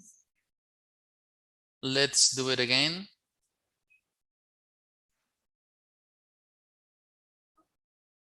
I'm sharing the screen.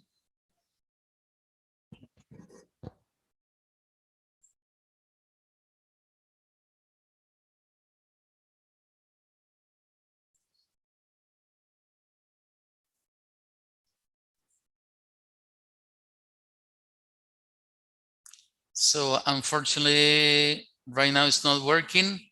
So I'm doing the presentation without without PowerPoints.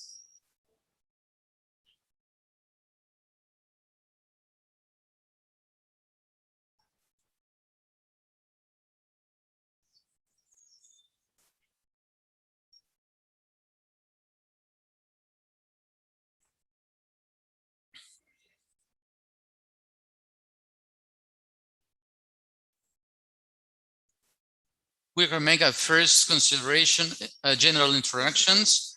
The first of them is that this presentation that we are going to see is a part of a research that is bigger, trying to explore the organizational types.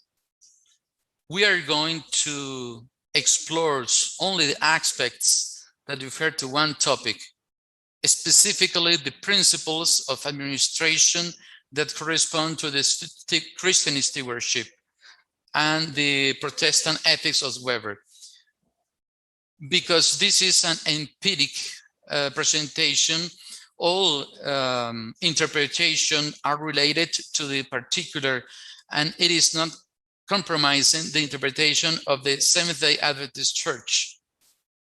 And textual reference that we are mentioning has been taken from the official statement of the church and from the stewardship book and all the official publication of the church. Okay, the objective of this presentation so that we may have a clear pathway. The central idea of this presentation consists in to show how the interpretation that the church, Adventist Church, is having about Christian stewardship is a doctrine related with within the topic of Protestant ethics, and how it is connected with the origins of our church, because it has origins since the very beginning of our church, and it has been influenced in leadership and the fulfillment of the mission globally and locally. The presentation I have articulated in 4 points. First of all, the concept of stewardship in the church, the Protestant ethics of Weber, common interpretation between them, and some conclusions. Let's talk about the concept of stewardship in the church.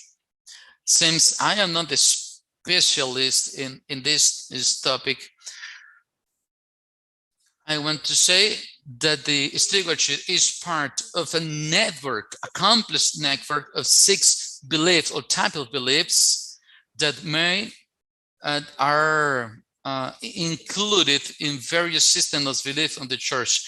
It's a doctrine, and as you see here, it's a system of beliefs, and stewardship is part of this system of beliefs within the moral beliefs. The 28 fundamental beliefs, and in this case, stewardship has the status to be a doctrine, makes part of this complex system of beliefs articulated, and can be considered as a closed system of beliefs. And it gives answer to all the truth that made part of the system of beliefs. The official declaration of the church, and this paragraph, textual paragraph that I'm taking from the official statement of the church, it is safe because I'm just reading close. We are God's stewards entrusted to time and opportunities, abilities and possessions, and see the blessings of the earth and its resources. And we're accountable for him for the proper use of all these gifts. In these moments, and the second part, it says, recognize God's right to property through A, our faithful service to him, our fellow men, and B, through the return of thanks and offerings that we give for the proclamation of the gospel. Stewardship is a God-given privilege to, first of all, to grow in love, B, achieve victory over selfishness and greed. And this is very important because then it will configure and how do we interpret all the elements in this declaration. To summarize, some areas of influence that summarize this topic in the church. First, time and opportunities, capabilities and possessions, blessings of the earth and resources. As I mentioned in the slide earlier, it has an impact in the physical body. It has an impact on the use of gifts and talents, the use of time, and the material possessions of the earth. And then, as we saw earlier, our purpose is to grow in love and generosity and to get victory over selfishness and greed.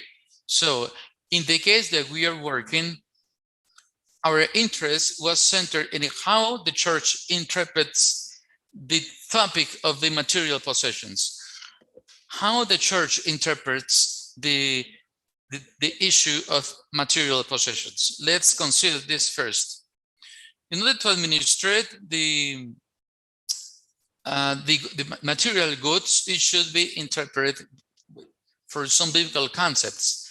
The first concept I want to mention, it has to be with the work, which is also defined in our church as industriousness. This should be interpreted as an exercise of the professional vocation of the servant of God. This means God has given to each human being gifts and talents to be employed to serve God and society, as we have mentioned it earlier. So for a concept of work, it has a very important concept, which is the service to God and to the community. Another concept important is money. The church says that it has entrusted resources to men and the capability to obtain resources and wealth, not to glorify themselves, but to serve God and to glorify Him. This is a very important concept because money is not for the individual, not for the subject.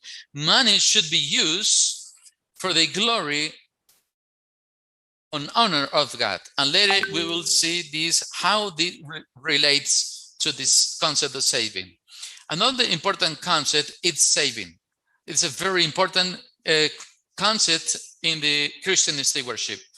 Ellen G. White mentioned it very clearly. If you have habits of prodigality, eliminate them from your life immediately. Unless you do, you will be bankrupt for the eternity. The habits, pay attention, the habits of economy, industriousness, and sobriety are for your children a very portion that they rich dowry. So according to dispatches, Ellen G. White rejects weights and promotes habits of the strict economy, industriousness, and sobriety. In this case of resources on financials and economic materials. She also clarifies that the purpose of saving is investments. It shouldn't be for the glory of themselves, but for some specific purpose. In Anatomy of Inter-American Division, it says that an investment consists of the use of resources in the productive sector or for the capital with the objectives of obtaining benefits or profits. In this very same document, it recommended in the field of capital investments, which means the church finally says the wealth, the obtention of wealth, it should be used with a particular purpose. The purpose of wealth is to investments. Let's go for a summary of these concepts. Christian stewardship is not opposed. It is not opposed to the enrichment as a product of work, as a result of work.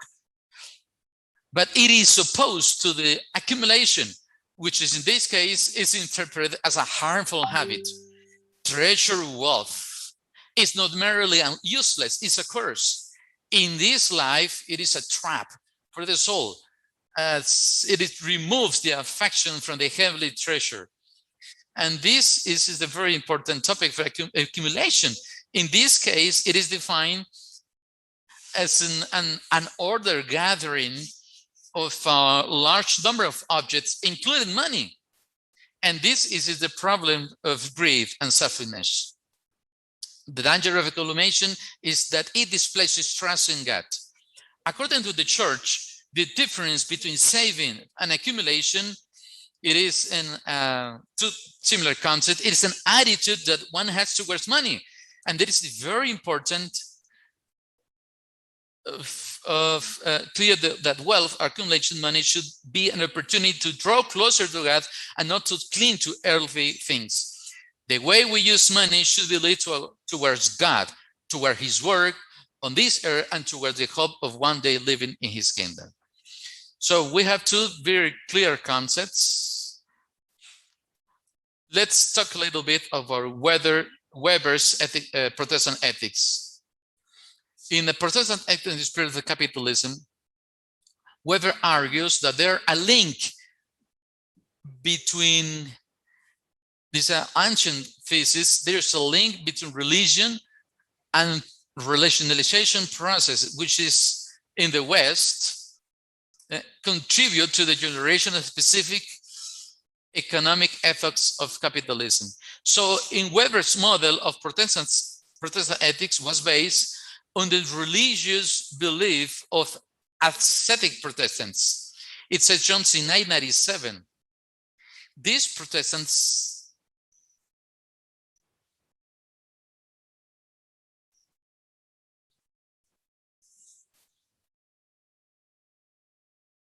okay, we're fine. We are fine. We can. Weber's model of Protestant ethics was based on the religious beliefs of ascetic Protestants, who were characterized, it is very important, by A, carrying out their economic activities with the highest seriousness and purpose, B, the discipline in the pursuit of profit, C, about wasting, profits in satisfying the material appetites, and D, develop hard work focused on postponements of benefits. So the recursive relationship between religious beliefs and personal asceticism results in a religious ethic that is manifested similar to us in our attitudes and behaviors such as hard work, the use of time, which means using optimal time, saving, innovation, and honesty, which bring us as a final proposal for Jones to complete the categories that the components of Weber's Protestant ethics. It will bring as a final reward, and looking this as we take a look at the Protestant ethics, who are them and what they are doing and what they are trying to defend.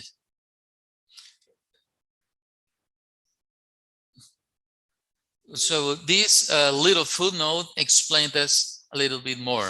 It says, this ascetic Protestants is attributed to the Protestant ascetics as a radical Calvinist that originated in the period of the English Reform, which developed from the England. It considered that the break of the Catholic Church, it was not enough, and it was very close to the English realism. It was related to Calvinism, a very prominent French Revolution. In this way, the Calvinist ethics, it was highlighted as a joint beliefs related to elements with economic characters in 2012. Let's take a look to the model that is proposed by Jones about Weber's and the Protestant ethics. Look at this logic that has been said in a graphic way. The ascetic personal ethics that is composed of religious beliefs is related to personal beliefs and biblical beliefs that generates a Protestant ethics that it's manifested in several behaviors, hard work, use of time, saving, innovation, and honesty. And all of them results in the obtention of grace, divine grace, that is manifested in wealth. What promotes the ascetic Protestant? First, the work ethic of ascetic Protestants focus on making personal commitment to one work which results in a higher level of productivity. And second, the use of time. They considered the life was hardly sufficient to ensure salvation, so it was necessary to make the best possible use of time. Use of money. God will hold responsible for the way people uses money and the material goods that have been entrusted to him. Therefore, he takes care of a careful budget with a strong tendency of self-control. It should be lead to a strong tendency of self-control in financials in order to avoid the harmful result of against the bad habits of accumulation. So accumulation is a good practice, and it favors the saving. So lastly,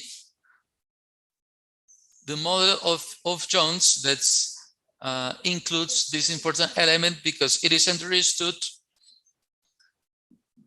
because it is a way to produce new resources.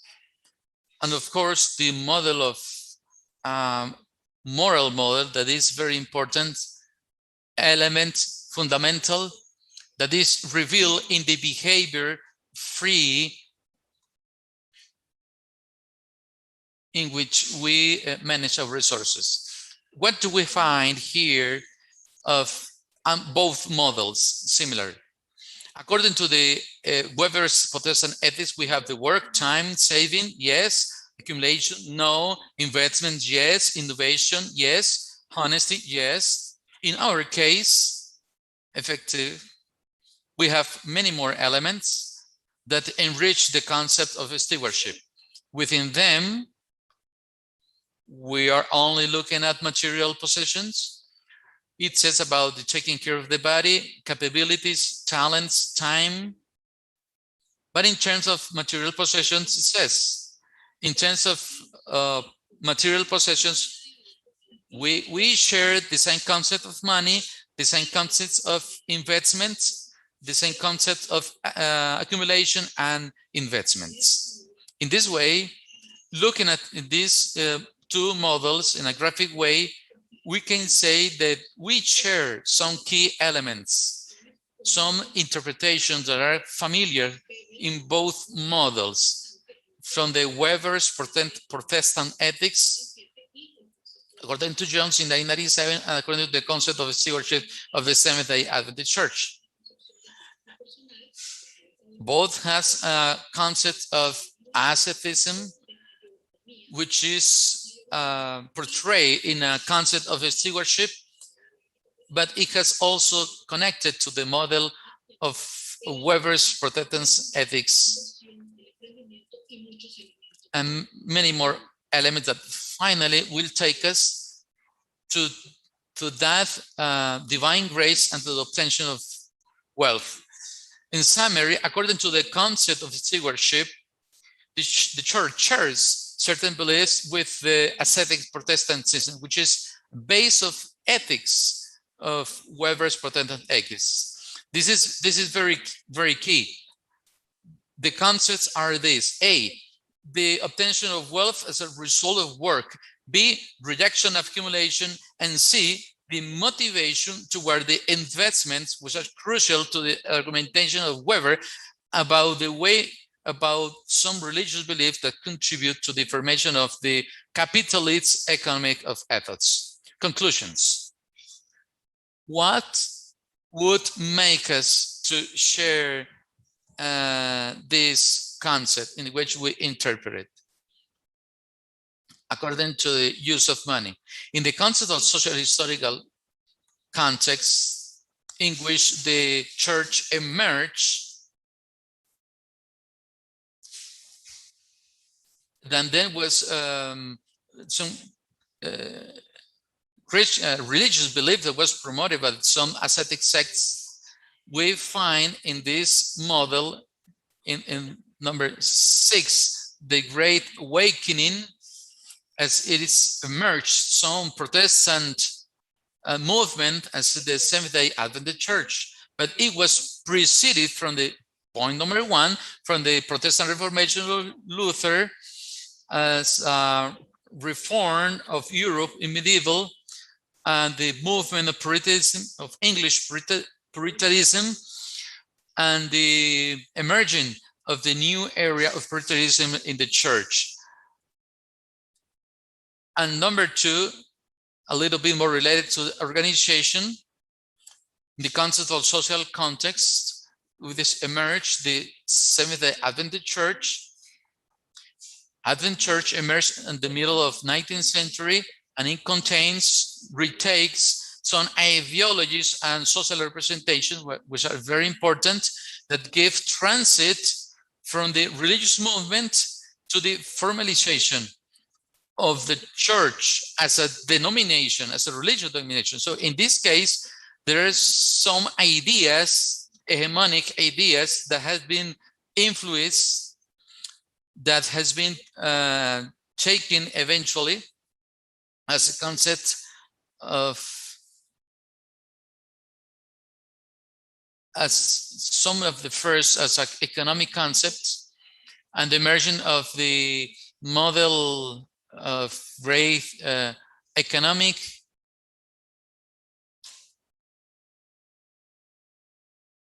conclusions, part 2.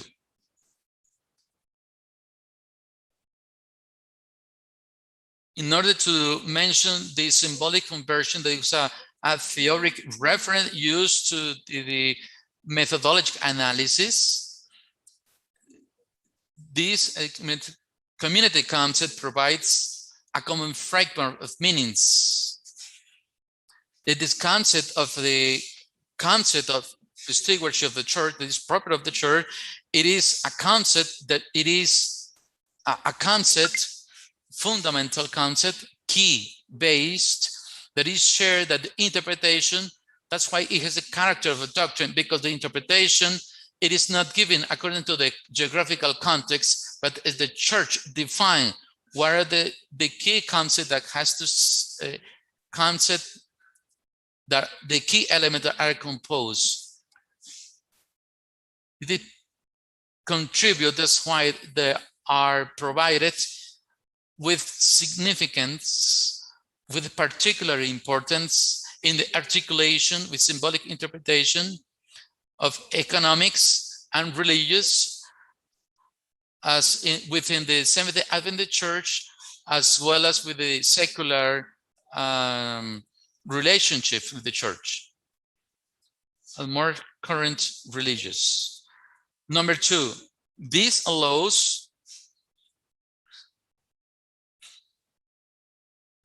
the avoid that not contradiction is perceived between the religious beliefs and the economic practices of the church, because structures of meaning are built to operate at the collective level and offer a coherent explanation of the way in which both religious and economic characteristics are articulated in the church.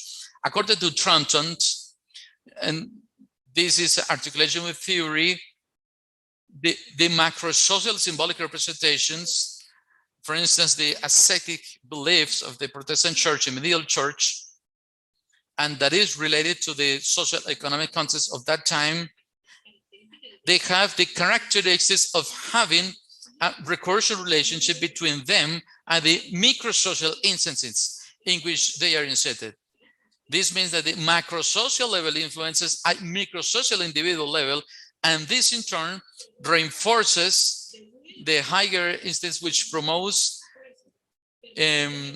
institutional maintenance.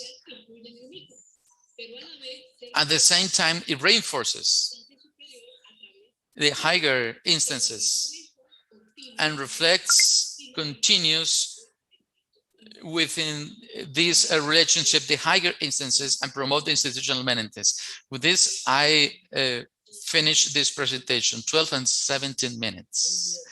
Very good, Professor. Thank you very much. We have 12:15, just in time. We are planning to finish this very exciting morning of research. We are grateful for Professor Morena for the presentation.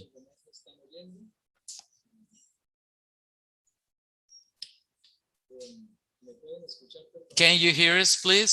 Someone can confirm? Okay. I was telling you that we want to thank for the Dr. Lorena for this valuable contribution in this 4th Congress of the Vision Inter-America. This contribution, very important for us, as it is very important as to consider one of these beliefs as very important for our church. It will give more opportunity to consider even more. Some people are asking for emails so that we may establish a conversation. Of course, Dr. Moreno mentioned that we will have tomorrow a moment of networking, and we will share some ideas and be able to continue with the work and articulated work with different universities. Very good. We are thankful for your presence, presenters, for all the topics that have been shared.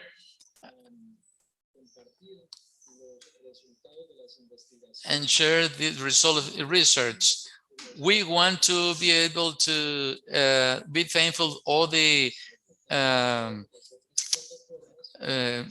people has been with us in this event during this morning, and we hope to have your presence starting at 2 p.m. We have some friends, some colleagues from other universities and Inter-America, and also from all those places of the world. We wish you a very happy afternoon. We are going to close with a short word of prayer to thank God for this moment that has given us. And also we are thankful for the intelligence as wisdom to analyze this topic that contribute to the benefit for the society. Please, let's pray. Heavenly Father, thank you very much. We thank you because you have been good to us for this morning. Thank you very much for each presenter, for the opportunity that you have given them to share with us this important contribution that will be contribute to our institutions. A blessing, a very special blessing to every person connected in this meeting, in this important event. The International Congress of the Inter-American Division. We thank you for your presence and thank you for your help. In the name of Jesus, amen. Very happy afternoon. God bless. See you in this great event, as it is the 4th Congress, National Congress of Research of the Inter-American Division. Good afternoon.